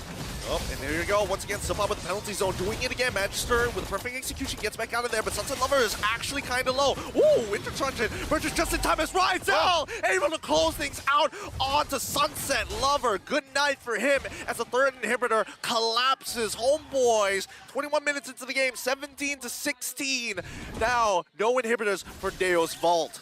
Magister wanted badly to get that orange buff, but is denied of it. Chibi will now be respawning. Good fight time going up from Homeboys, especially because they took out Sunset Lover, and it's 22 minutes into this game now. So death timers, they're quite massive. Magister doesn't have the immortality as well. And here they go, 3 lanes crashing in. Again, no chain strong enough to hold the Malaysians down. Look, their discipline is fighting. That is, why are you telling us to hold back?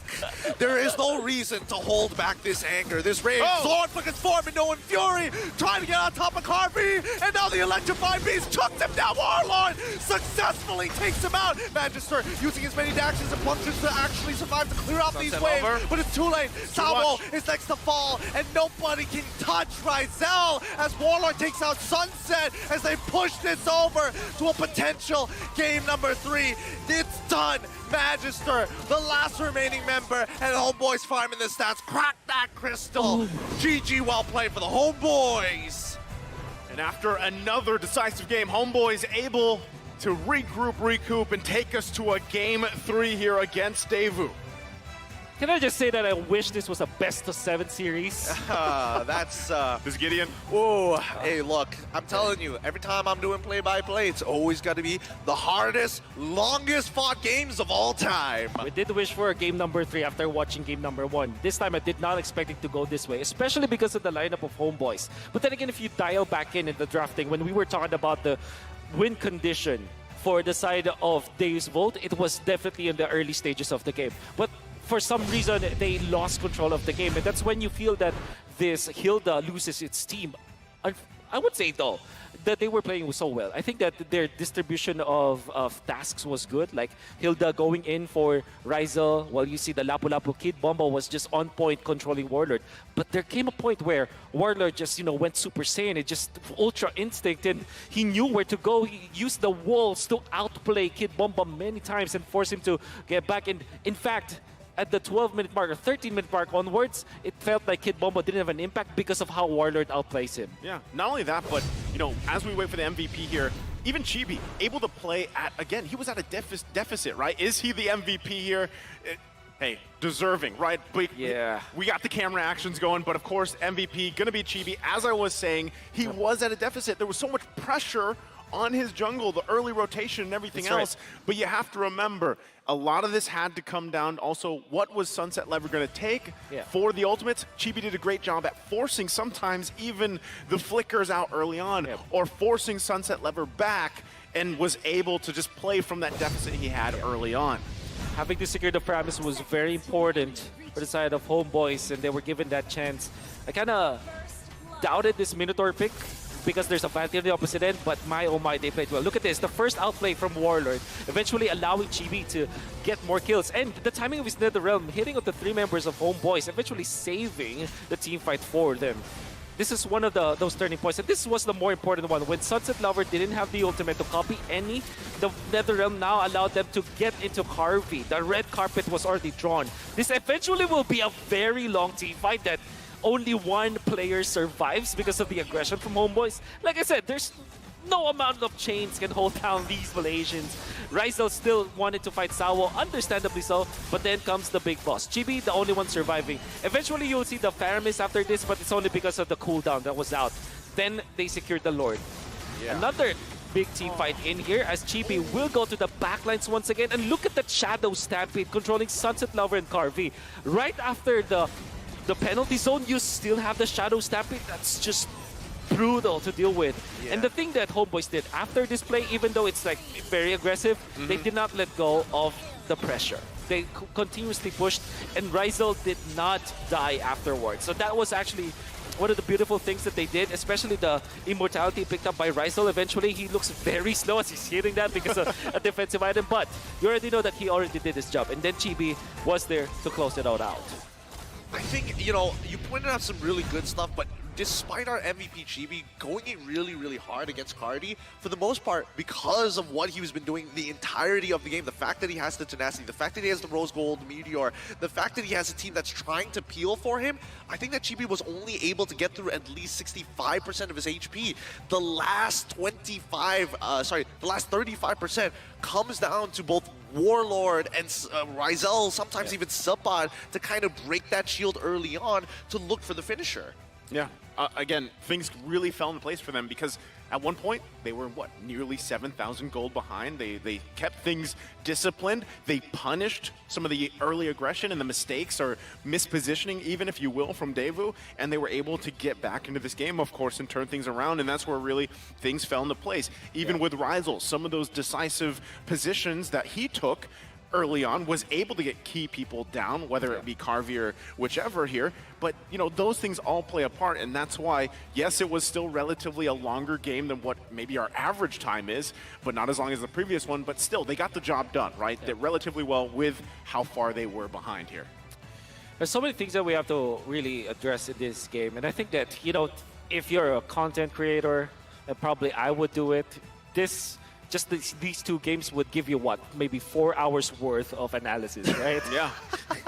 Just the two games alone. Yeah, or even like for Clippers out there, like there's so many good moments in this game that if you really like kind of zoom in with a microscope, like at any moment it could have turned for one side or the other if somebody missed an ability or whiffed an ability. Yeah, and just watching these two teams, I just completely forgot that there's like the likes of like veterans like Onyx, AP Brand, Blacklist, right? You just forget about them because this is like peak MLBB that you're seeing. Yeah, like with a different, it's like a different flavor of peak. Yeah. Oh yeah, That's what I would call it. Actually, it does kind of remind me of the last time a Malaysian team has fought against an EECA team, which, if I remember correctly, was Todak versus Na'Vi back in M3. Right, that was a 5-game series. That was right? a 5-game series. Almost kind. I'm not gonna lie, it was kind of similar to this to a certain degree. I gotta say, Sunset Lover and Sawa was there. Yes, they And were. by the way, I saw you and LaFell hyperventilating all throughout. Yes, it was not an easy game to watch.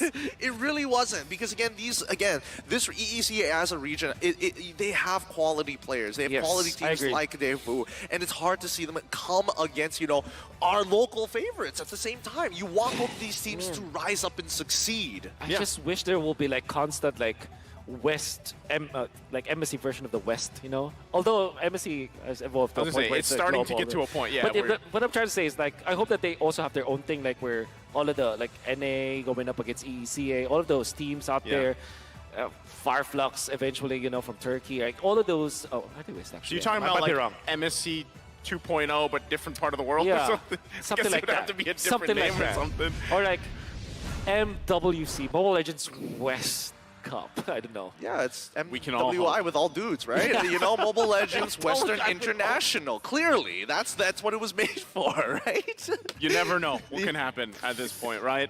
But again, I like this. I like that we're heading into a Game 3 because before all this, we talked about what's at stake here for both these teams.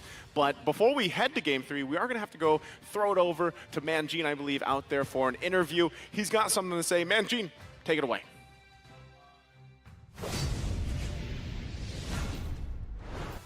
Thank you so much, Naisu.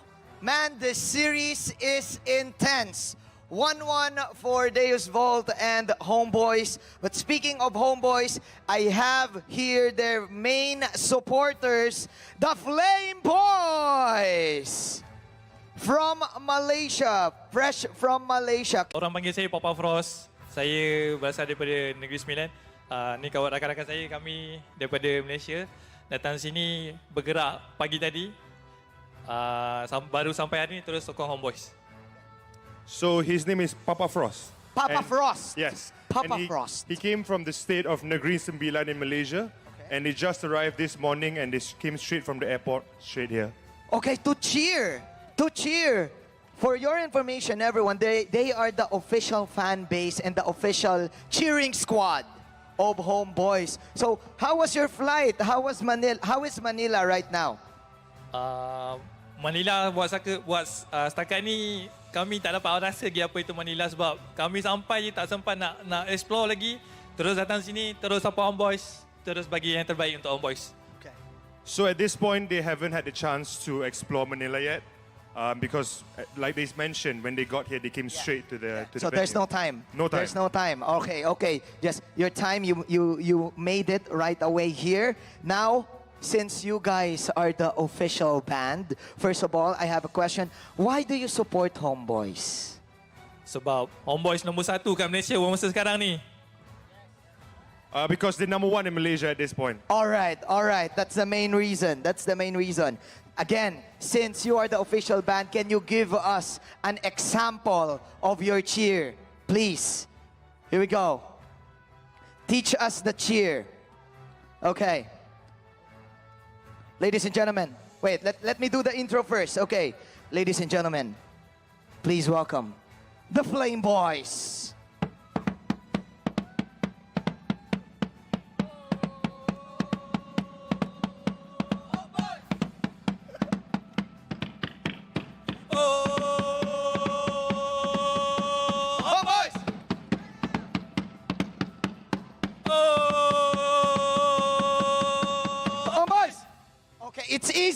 It's easy.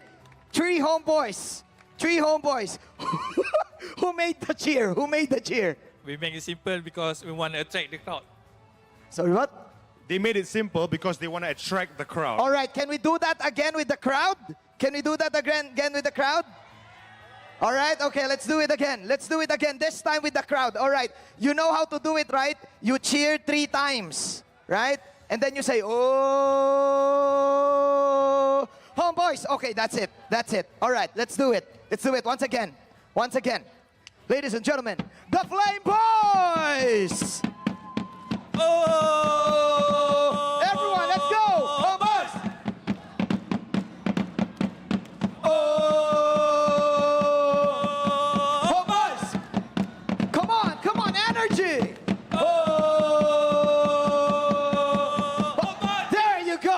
There you go. With a lot of enthusiasm. There you go. Thank you so much, Papa Frost. All right. Any words to the fans of Homeboys back at home watching? Any messages? Okey, untuk semua penyokong Homeboys yang berada dekat Malaysia, jangan lupa untuk doakan yang terbaik untuk Homeboys. Kita dapatkan balik top 3 dekat Asia ataupun dekat dunia ini untuk pasukan Malaysia. So for those fans back in Malaysia, don't forget to pray for Homeboys. They'll get at least top 3 in M5. But are you confident? Are you confident enough that they will be champions? Yes. Okay. 100%. Okay, that's it. Let's throw it over to our casters. Take it away.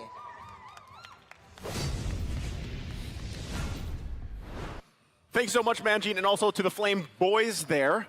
Great to hear you guys chanting. I don't know if this is the first day that, by the way, we've had drums. Yes, it is. But I love it, right? We're getting to that point where I feel like more and more drums and instruments are going to pop in here for M5. But again, what is at stake here? We're at game number 3. Game number 1, if you guys missed it, that was like a 30-plus minute game. Game 2 has now been secured for Homeboys. They've evened it out. That was a 22-minute game. 2 games with actually very different strategies, right? But nonetheless, a great showing. Yeah, especially because of the way that they adjusted the draft. I think that right now the Faramis should be like the, that child that everybody was like to. Right, the favorite child. The favorite child, like. They're going to be having a tug of war between them because I think it's the prime commodity right now, the 2 teams. It's not because of the nature of the hero, but mainly because of the nature of the teams. Yes. You're going to be looking, I think that now we have established both Deusvult as well as Homeboys, they just love long skirmishes. They just love long fights. And who is the king of long team fights?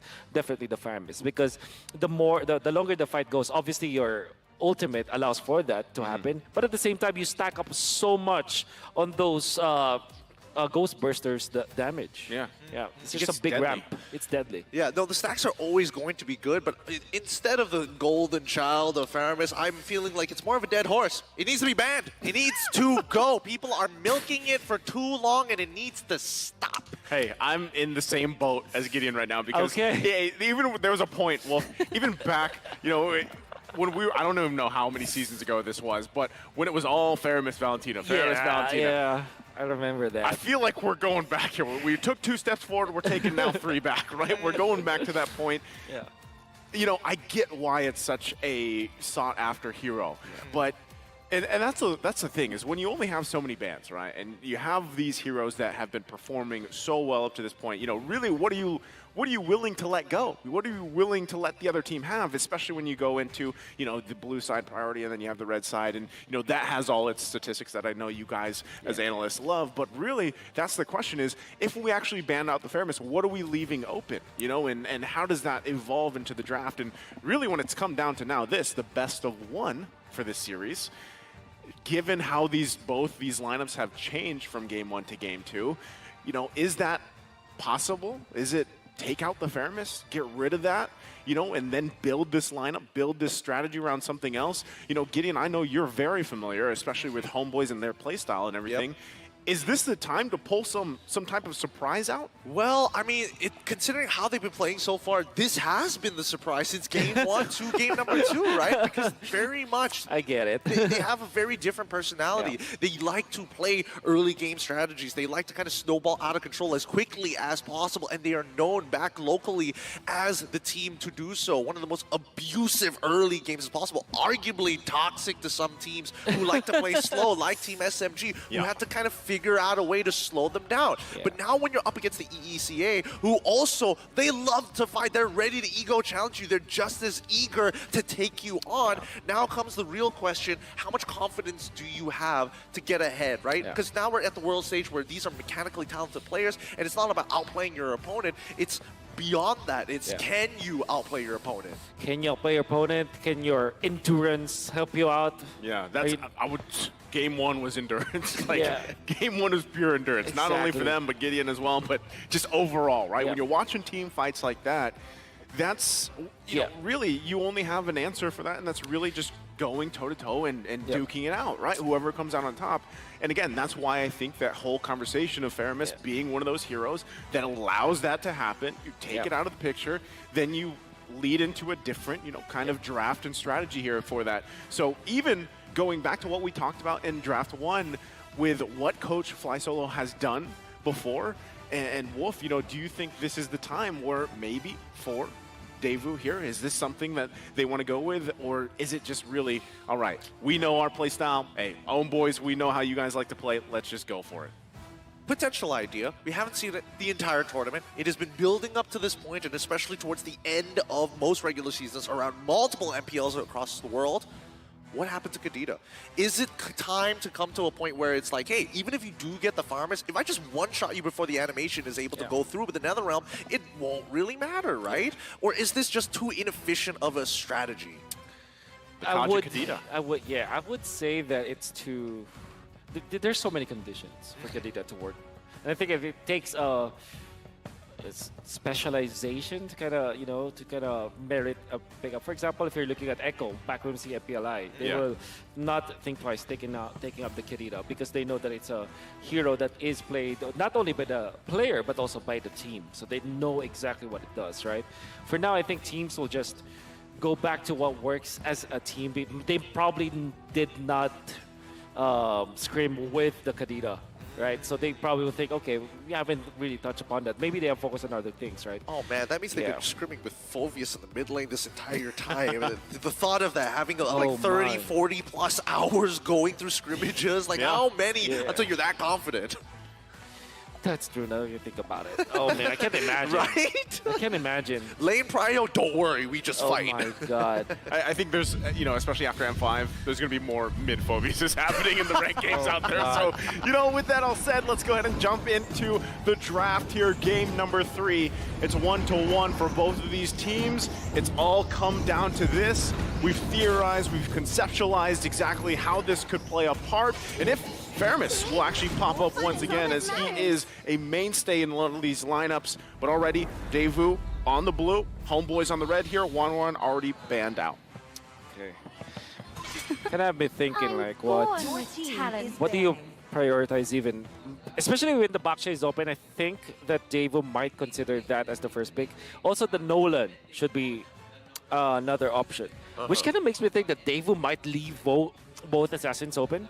I think so. Only because it's like, you know what, that's why else would you go towards that blue side? You find success in game number 1, and then after that game number 2, they brought it close as they could possibly get it to, and then it's just about execution at that point. So I think that at the very least, Deusvult is coming in with a game plan, and now Homeboys are kind of like thinking about it, all right, now that we're on red side, how does this really change? Because this is the first time we're seeing them on the red side against Deusvult. Your team Well, is banning.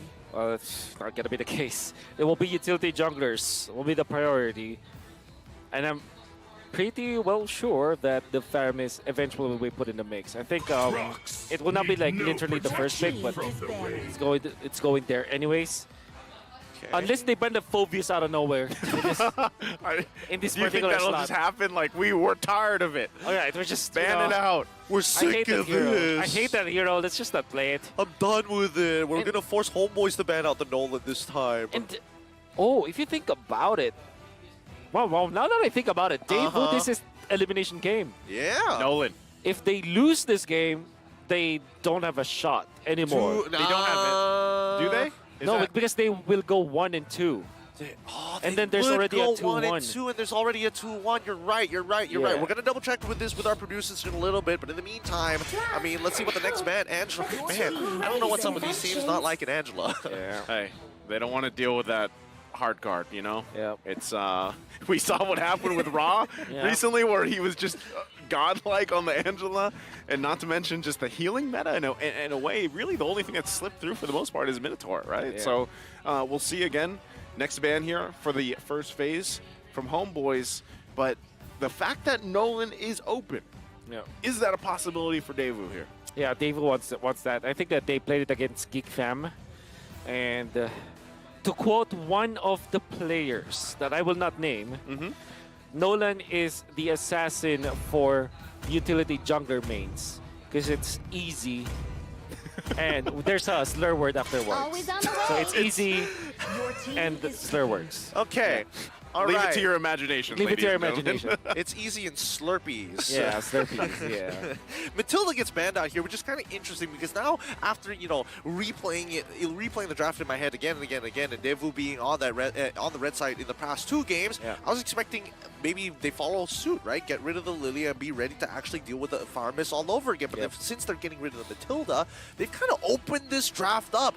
Nolan's available, Yeah. Farmis is available, Valentina again. Valentina again, like all the hot commodities. There he is. team is So this is Solid. probably just going to be Bruno Faramis. Yeah, Bruno Faramis. Is that the safest, or is it the Valentina? Like, would you rather go with the Valentina, even with I a Nolan don't. first pick? I think that Homeboys have proven that they can overcome the Valentina, and what they're gonna do again is to overload that Valentina with big ultimates, penalty Yeah. zone, Minnow and Fury, as well as the NetherRealm. I think it's much. Yeah. So it's Bruno Faramis, in my presence. Bruno Phobius. Got him!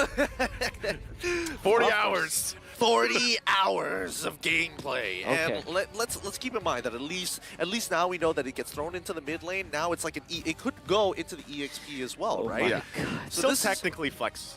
It is, well, quote unquote flex. Quote Because unquote. now, Deusvult, it'll be interesting to see them really consider some of the options here, right? Like, oh, if I do go for the Faramis, do I need to look for an EXP laner straight away now, or am I getting juked out here? Yeah. I think out of like comfort, maybe they will just resort to the Faramis. Like the the Terizla, Terizla. obviously.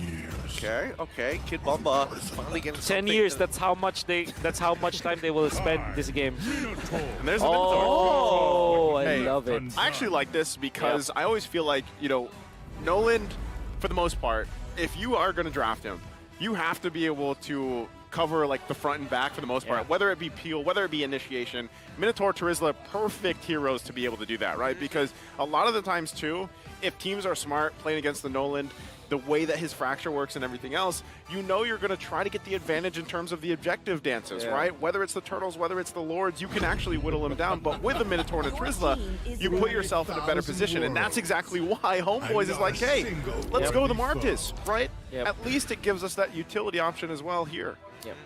I want to just make sure that the real star of the show is the Bruno, not the Phobius, not the Martis. What they're going to do is just to control the lanes and allow for Rizal to be successful in this. Yeah. Which kind of makes me think, is there an option where they ban the Ixia for Homeboys, together with the Brody, because it kind of feels like Brody is the priority for Deusvult, and obviously the Faramis that we talked about. You don't want like both the Minotaur as well as the Faramis. Yeah. It's just impossible to pierce through that. It's just too difficult. There's just so much you have to kind of get through. The extra HP, the strong CC.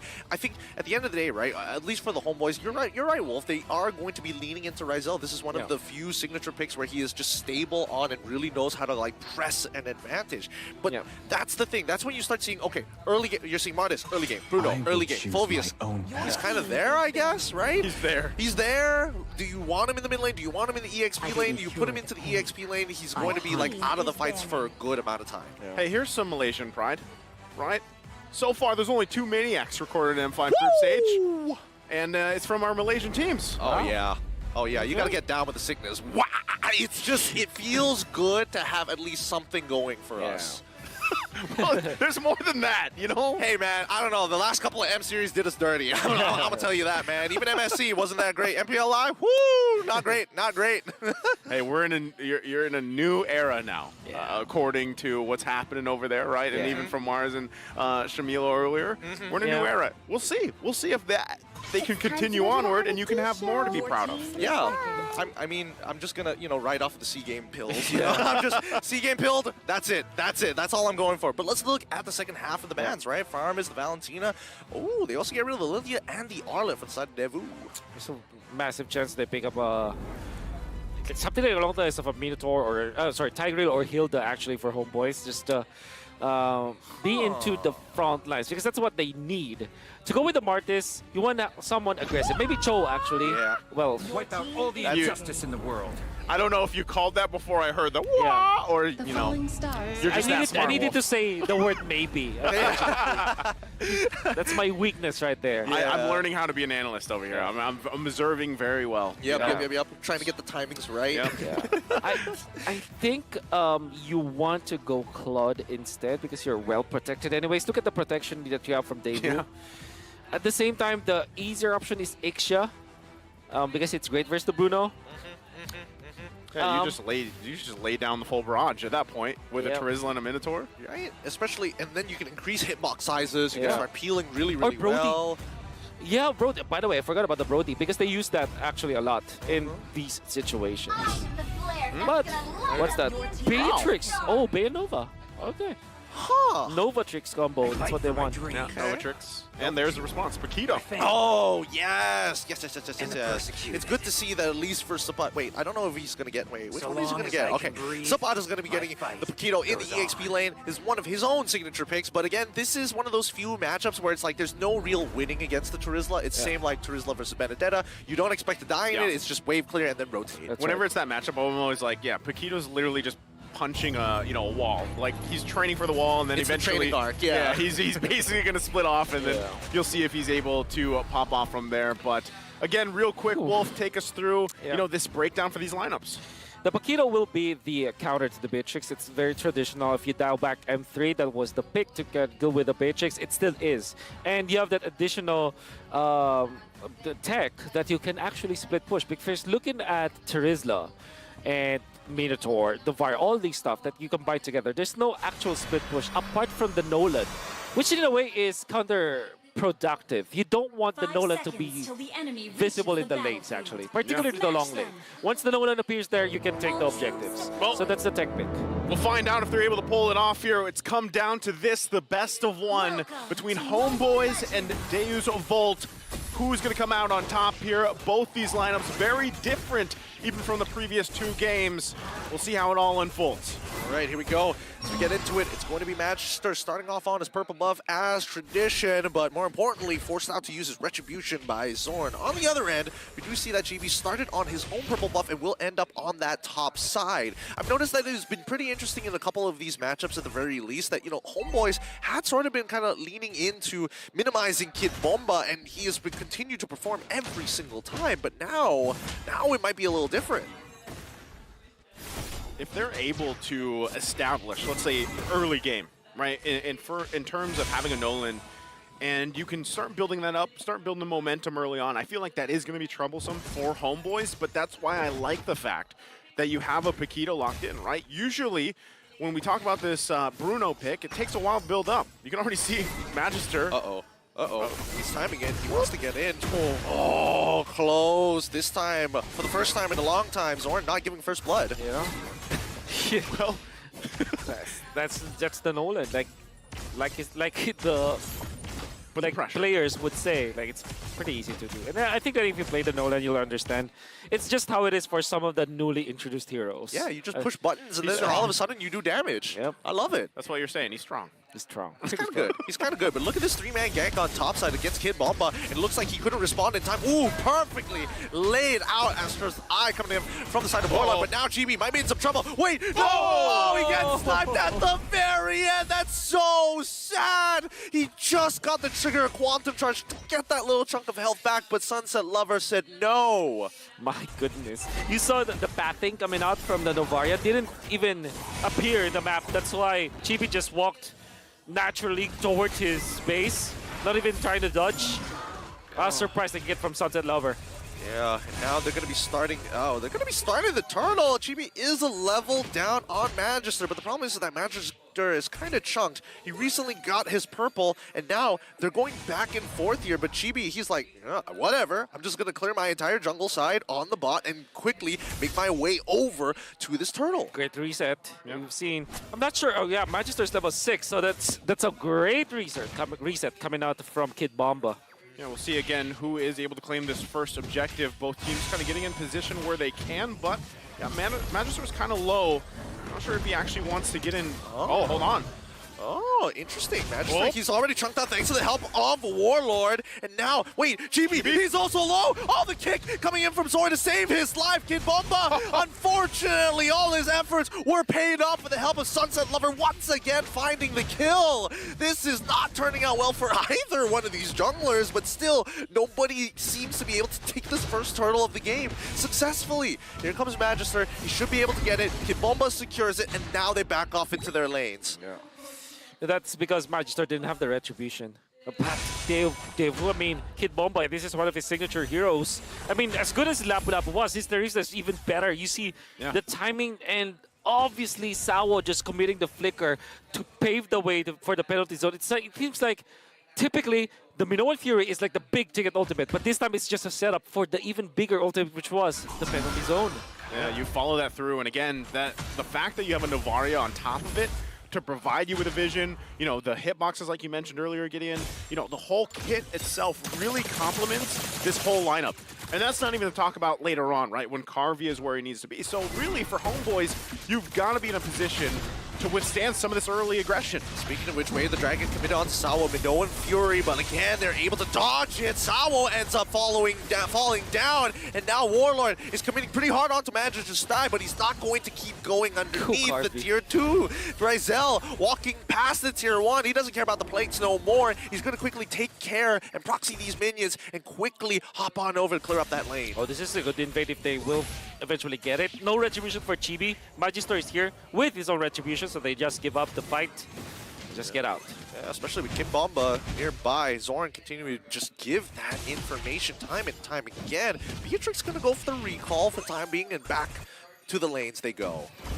Well, that's what I was saying, right? Like, at some point, with the momentum being built on early on, as long as Homeboys has a response, so far it seems like they do for the most part, and that's also keeping tabs on Ryzel, right? Keeping him alive, letting it farm up the way that he needs to match up later on. Sunset Lover already having these 2 kills on this Novaria will help him scale up pretty quickly here, right? So you got to play around that. Next Turtle's coming up in just a couple seconds here, so the positioning is going to be crucial here for Homeboys. Look at Subbot as he's trying to be annoying against Magister. If he can force the retribution, that'd be great, but here comes the penalty zone. Subbot forced the flicker out, and now Magister is going to go for the chase. He uses his ultra. Oh my goodness! Just another one. Sunset Lover does not miss, but Homeboys will take full advantage and take away the turtle in the meantime. They did get the big objective, the neutral objective, the second turtle, but they are losing on like EXP. Magister's level 9, might get the level 10 if he gets a kill at the Warlord, which Kid Bomba is just managing so well. No dash is given at all. He dashed flashes right in the last second. He needs to maintain this. No, the animation is too slow. Sunset Lover continue to be a nuisance in the mid lane falls. And now down by bot side, Ryzel keeps getting chunked out. Zorn managing to get the kill onto Manchester's side, even with the penalty zone being committed by Kid Bomba. Man, okay. Massive play coming out from Warlord, he dodged and eventually dies, but he spent so much of the time of Devu. While that happens, Chibi able to push the mid lane. I like that play coming out from Chibi. They're winning the macro this time, and in fact, because of those little things adding up together, now Chibi is strong enough to kind of be pressuring Kid Bomba. Yeah, oh, here we go. Zorn getting on top of Carv, but he doesn't have the... Oh, wait, actually, he does have the Way of the Dragon, just didn't want to commit to it just yet. Rather interesting, but now we see that Subbot continuing to be a nuisance for this team, just proxying the waves constantly. Yeah, and with that, so that's already the 2 turrets down for Homeboys. The macro level is really what they're after for. Even if they have to give up, some of their bodies here and there to, allow them to get that advantage, that's where they start to choke out some of these resources and lead into that next turtle, right? Because they know also, hey, Magister needs some of these buffs, right, to really be competitive, and that's what they're going for.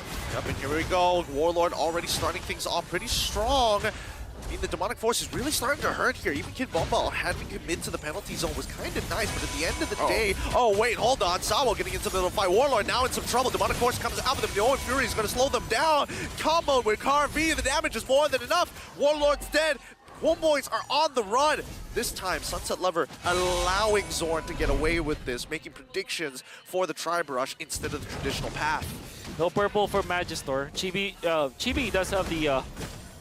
not actually the level advantage! Oh, penalty zone as well as a flicker committed. Magister wants the full combination! And he manages to help with the help of Kid Bomba. Still able to get the kill. Chibi in trouble. He goes down. Carvey says no more. I'm done with this. Goodbye. 2 for nothing in favor of Deusvult. Oh no, Sabat, he's hungry, but he's gonna get cut off here. Yep. Way of the Dragon being committed on towards Magister's side. Subbot looks for the kill. Good comms so far. But that means that Carvey just has to sit back and watch his jungler die. Yeah, I think honestly, Devu are gonna be very happy about that. Oh, with all due fairness, Magister got the kill and a lot of levels to go with that, so that's not too bad at all. But now the problem is the turtle transformed into a lord. You're seeing the struggle of Nolan, right? Like, this is the thing, and why a lot of these teams that decide to draft him, hold on. All right, so God. The Owen Fury already out there, getting on top of Ryzel. They're so close. Kid Bomba manages to pull through. Good comms as Chibi takes out Kid Bomba, as well as Sawo, decimating each and every one of them.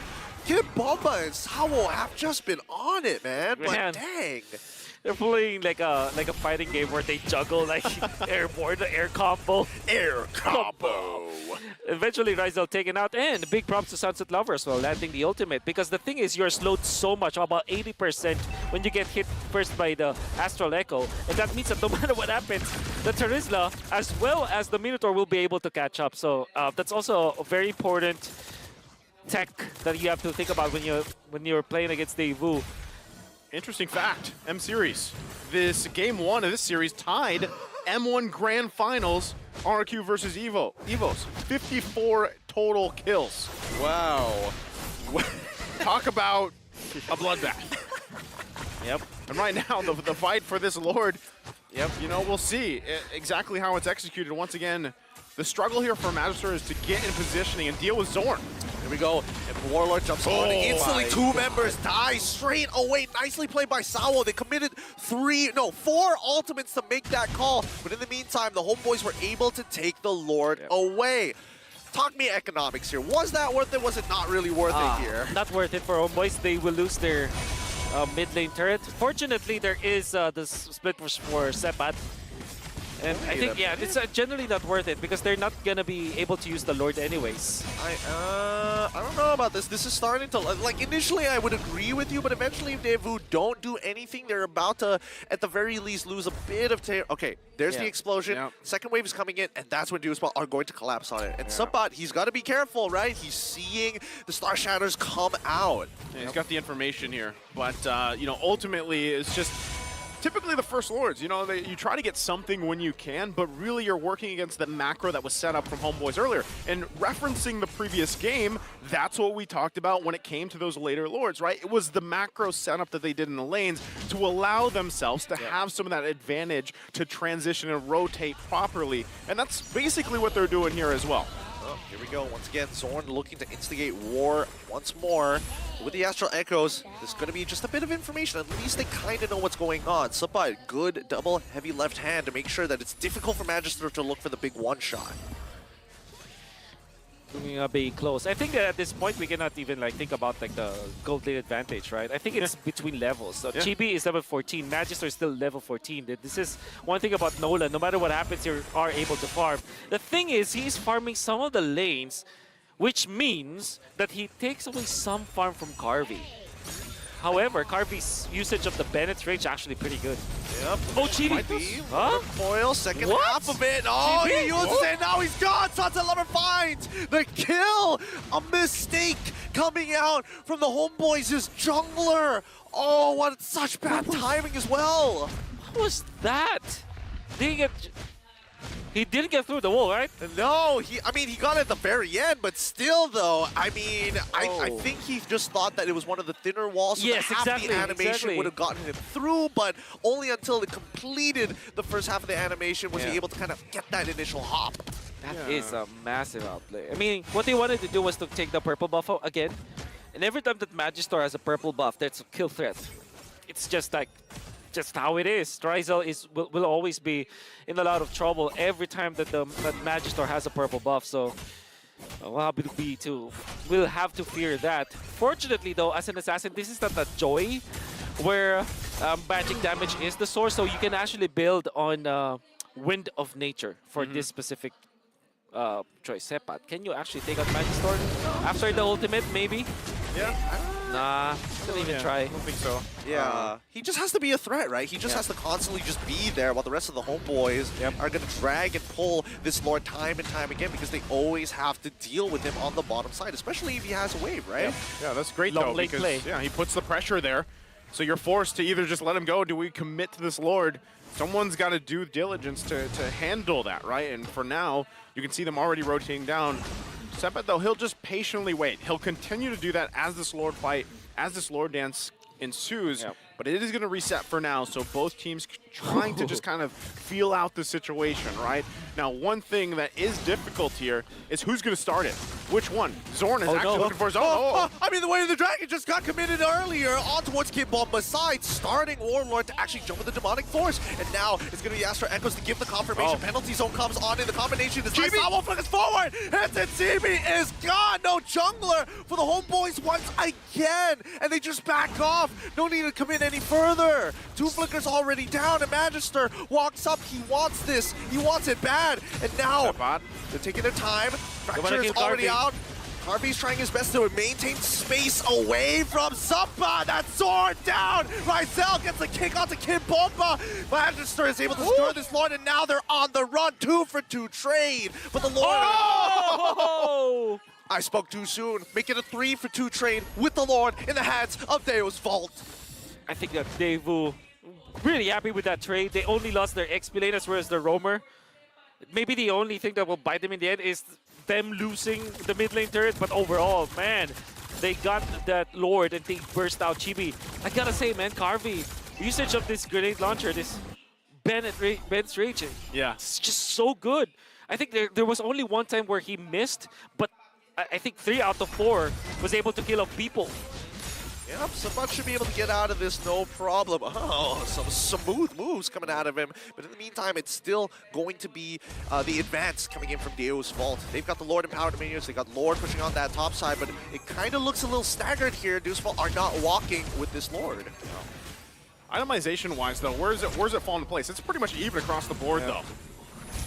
Yeah, it's oh my pretty god, even. wait, Ryzel, what's going on here? He just got shut down. He needs the heal with a Haas Claw. All right, he's finally good. GB has been taking so much damage, but here comes Sunset Lover, right? He wants to get GB. Warlord's going to try and block it, but he can't stand too close to him. If not, the splash damage is going to be too much. Tier 2 is going to break on the top side and probably even the mid side here. And Subba just being an absolute nuisance on the bot side of the map.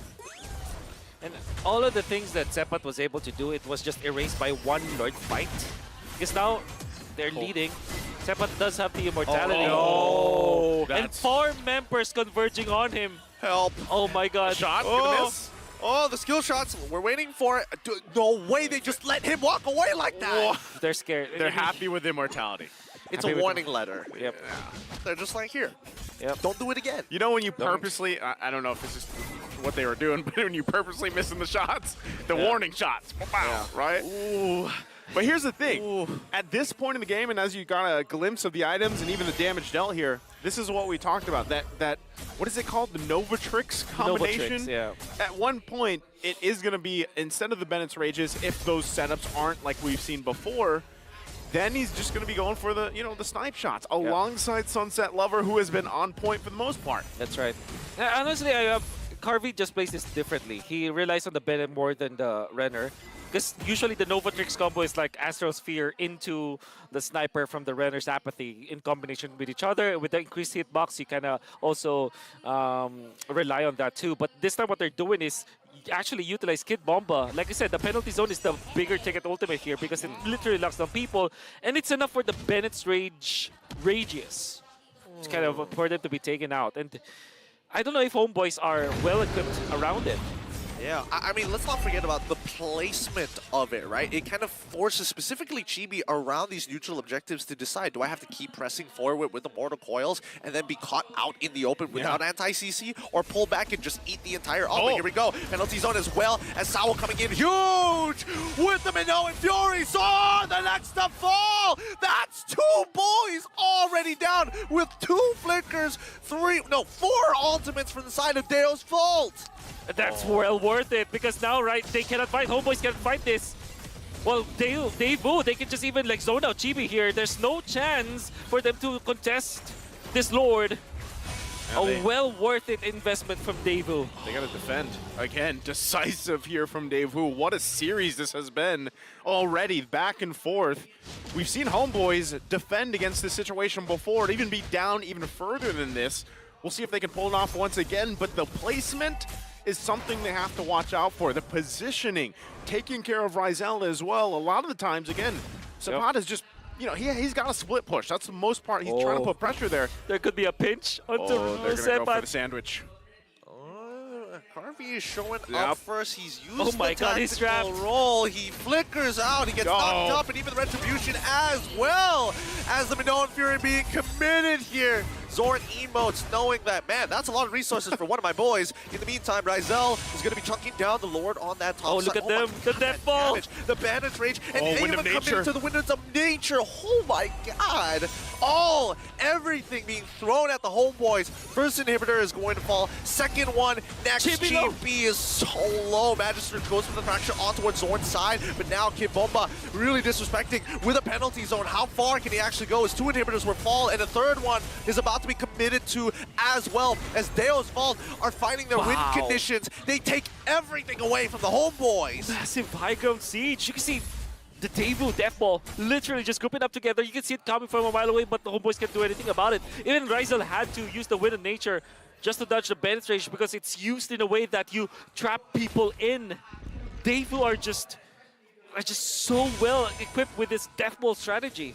Oh, it's been brutal. It's been so brutal, right? Like, specifically Sunset Lover. He's coming out with an almost perfect game here. 7-0 and 8. Hasn't died a single time. Doesn't miss a shot that he doesn't want to miss on purpose. Yeah, it's all lining up properly and perfectly here for Deusvult. And at the same time, you got to ask yourself, Homeboys, what do we do? Right? A lot of the times we're just trying to farm up, trying to get positioning here where we can, but look at the pressure being put on. Not only that, but you have to deal with the initiation possibilities, whether it's from Kid Bomba or Sawo on either of those, and at the same time, make sure that once again, Rizel is alive and well, right? And really making the decision too, do we still try to go for some split pushing? Because so far it's been minutes now, and we still don't see any of that base turret being down. So you got to say Deusvult's been doing a great job at handling some of that side lane pressure.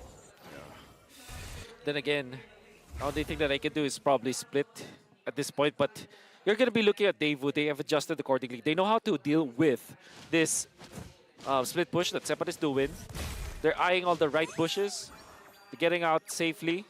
And they're controlling it once again. And they will wait for another Lord. What they're going to do, they're going to find Ryzel again. This time, Ryzel will have the Purify. And I mean, we'll see whether or not he gets caught out here because again, there's still. Oh, okay. Astral Echo's being used. All they see is Zorn. They don't spot Sapat just yet, so now they're going to start repositioning for their own purple buff once more. But again, the maintenance is important here, right? Chibi, he starts pulling out this Lord. He's going to eventually reset it once his boys have kind of set the housekeeping done. I think, again, you see the side lane pressure being put here on the bottom side. You're also going to have to watch out for Zorn if he goes in with his own conceal, looking for a setup here. But still, Lord going to be worked on. They have to respect it. Kid Bomba tries to jump in on towards Ryzel. Overshot it. Immortality is down. GB blocks the shot. They back off. And here comes with Zorn in the back. Sawo flickers forward. And now even Subbat getting in the middle of the fight. Carby takes out Warlord initially. Winter Truncheon coming in for the side of Subbat. Even with heavy left hand shield, it just stayed enough. The damage is too much to take. They back away. And now, where's the shot? Oh, both skills shots. This time not connecting. But they will get the Lord again. Wonderful Lord that's coming out from Deusvult. I mean, even when Kid Bomba missed the shot because he overshot his ultimate, it didn't matter because the nature of Deusvult's draft is just way too good. I really love this Minotaur priority from them because there's really no answer coming up from Homebois. Yeah.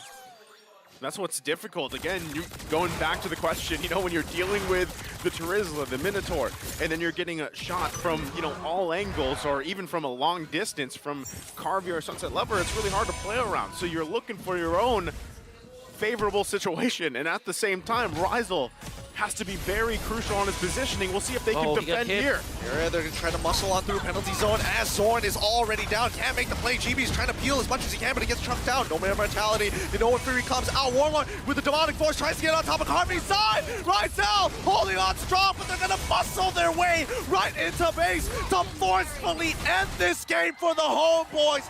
That's GG well played. Deusvult 2-1. Deusvult comes out swinging against the Malaysian champions. Homebois, they win the series. What a performance here. And they have revived their chances of getting to the knockout stages.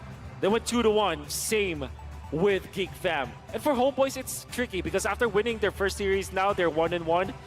They now will have another fight against TOB. If they lose that, they're out. But if they win, it's a three-way tie. Yeah, they have still, what, 2 games ahead of them? Homebois, I believe, they still have 2 games. One last series that will be against TOB. TOB, okay. So they've got to play against TOB. But my oh my, Deusvult. If there's now a dark horse that I would like to put my bet on, this is definitely Deusvult. The way that they're drafting is just so good, and big props to their coach. At the same time, the way that they're playing, Kid Bomba out of nowhere just becoming one of the sensations. The Bomba mentality is just way too good. The way that we play the Terizla is so selfless, you know? The way that they combine with Sawo, I think both Sawo and Kid Bomba understood Mobile Legends to a very high level that they're willing to really sacrifice and pave the way for their big-ticket players. You see Carvey as well as Magister, and even Sunset Lover. With the two playmakers for the team, they're just very comfortable playing the game. Yeah, I know we're waiting for the MVP here, but Sunset Lover, insane KDA there on the Novaria, able to provide a lot of that vision, you know, and just kind of whittling down the members. And yeah, I love that you said that, Wolf, because when you just look at this whole series, it was an amazing series. Love this one going the distance here. Kid Bomba is very selfless the way he plays the Lapu Lapu, the Terizla. You mentioned, you know, even this Terizla pick for him. He loves it's a signature, and you saw it here unfold. Performances all around were on point. Who is our MVP for this game? It's going to be Sunset Lover on that Novaria, 8-0-11. Wow, we're just, again, what a nuisance here, really, to try to find positioning even here. A disgusting show of force, I'm going to be honest, right? This man literally foreshadowing the artillery being fired at his opponents continuously, and more importantly so, it's one of the few times you see Novaria not have like a whole bunch of assists and no kills. Nah, he secured the kills by himself, no problem. Thank you very much. 8-0-11, diabolical GPM for Sunset Lover in this particular game, and his performance all throughout this series, right? There was even just a maybe game number 2, you can say that there was just one fight that they lost because he didn't have the ultimate. But game 1, game 2, and game 3, very consistent performance. This one right here, that started it all right there. You know, and then there was multiple of those. Yep. There's another one. So it's actually the Sunset Lover highlight reel. So. Oh, the dodge, but it will not be enough. Fortunately, Chibi was able to macro it out.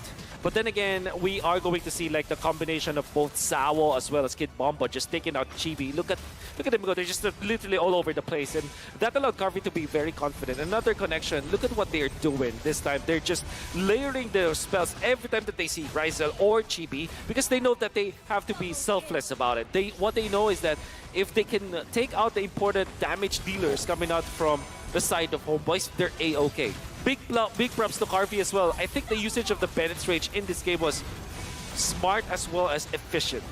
Yeah, and let's not also forget the fact that it's also making sure that the only one win condition once we get into the ultra late games is, hey Zorn, don't get a good kick. We're going to make sure that it's a really awkward position for you to actually find that angle. And when you start pairing, because if you're targeting Zorn, you're also targeting whoever is paired up with him to find the initial pick and to secure the kill. Yeah, and I think that's why you saw it there through the highlights and just the game in general. Zorn had a very difficult time at trying to find any efficient way of the Dragon usage because usually, yes, he's going to get in the pretty much rain of fire and whoever he's trying to kick to is also going to be in that situation there. So it was just very difficult for them to execute that pick and even just, again, really trying to play around the map. Yes, they were trying to set things up on the macro level, but time and time again, Deusvult found exactly what they wanted here from, you know, the beginning of the game even. And also, one thing that I want to take note here is Magister actually played this well. I mean, he was out farming the Martis, the Chibi, because this is like how you utilize a assassin jungler versus a utility jungler. You don't fight head on because obviously utility is built to destroy the assassins in the early stages of the game. But when it comes to farming, that is where utility junglers struggle. Martis is quite in between, you know, because it still is farming quickly. But versus a Nolan, that will never be the case. So there were even times where Deusvult, even when Magister had the same levels with Chibi, they're not really going for the 50-50 plays or the retribution battle. He actually just farms, and that allowed them to control the map even better. There was even a time where he was the one doing the split pushing, doing the clear of the lanes, and this allowed them to be always a threat. There came a point where the Paquito with the immortality cannot fight head on versus the Nolan, which is unheard of, right? And that is because of the fact that that Magister played this well and he understood the situation. I have to be the carry in this game, right? He has to be the one making sure and taking full advantage of the OP-ness of a Nolan. The strong, Right? I almost find it like when I see Nolan, I'm almost thinking like most of these guys, they have to almost play like a hide and seek in a way, right? Yeah. They have to be away from most of the danger because of these roams from the other side of the team are going to be hunting them down. They rely on, you know, their own setups from their own team, from the XP lane, the roam themselves, and then they pop out, right? So that seemed to be the play here, and it worked for them. Yeah, I mean, even Warlord, we saw in the first couple of interactions around the neutral objective, like Warlord was looking out to chunk him out as soon as he possibly can, and yeah, that resulted at least one of the turtles, but then immediately after that, we do see the big shift, right? They force out the mid lane. They make sure that at least with this Phoveus, use your first Demonic Force, then you're too deep in, we don't dash, we look for the punish, and then we go back in for the neutral. Yeah, I love the fact that they utilize the Minnow and Fury as well. The way that they utilize Minnow and Fury in the penalty zone, because I think it's very unique in a way that I'm sure that Homeboys did not see that coming. And the thing that they had the Luvaria to go with it. There was one time when Ryzel was trying to run away from the big AoE of the Minnow and Fury, able to get out, but because of the additional hitbox, there's just, you know, he was just taken out afterwards. And the slow, obviously, coming out from the Astral Echo is just annoying to deal with. Yeah, there was just a lot of things that fell into place with the lineup. And again, you look from game one to that very Wrestling Rumble Royale start, you know, fight to this, well, we ended up in game 3.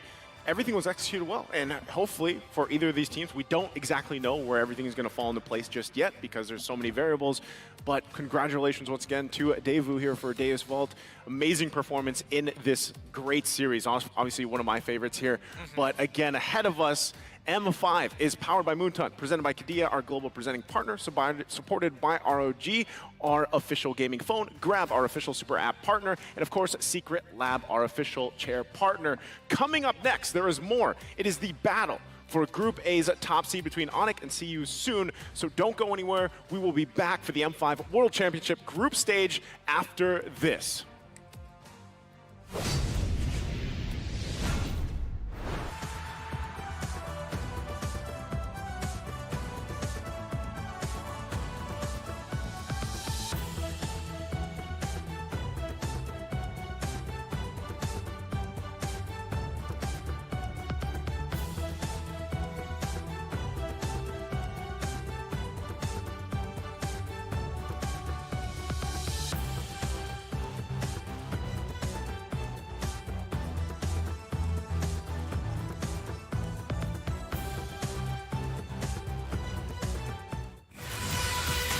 Thank you.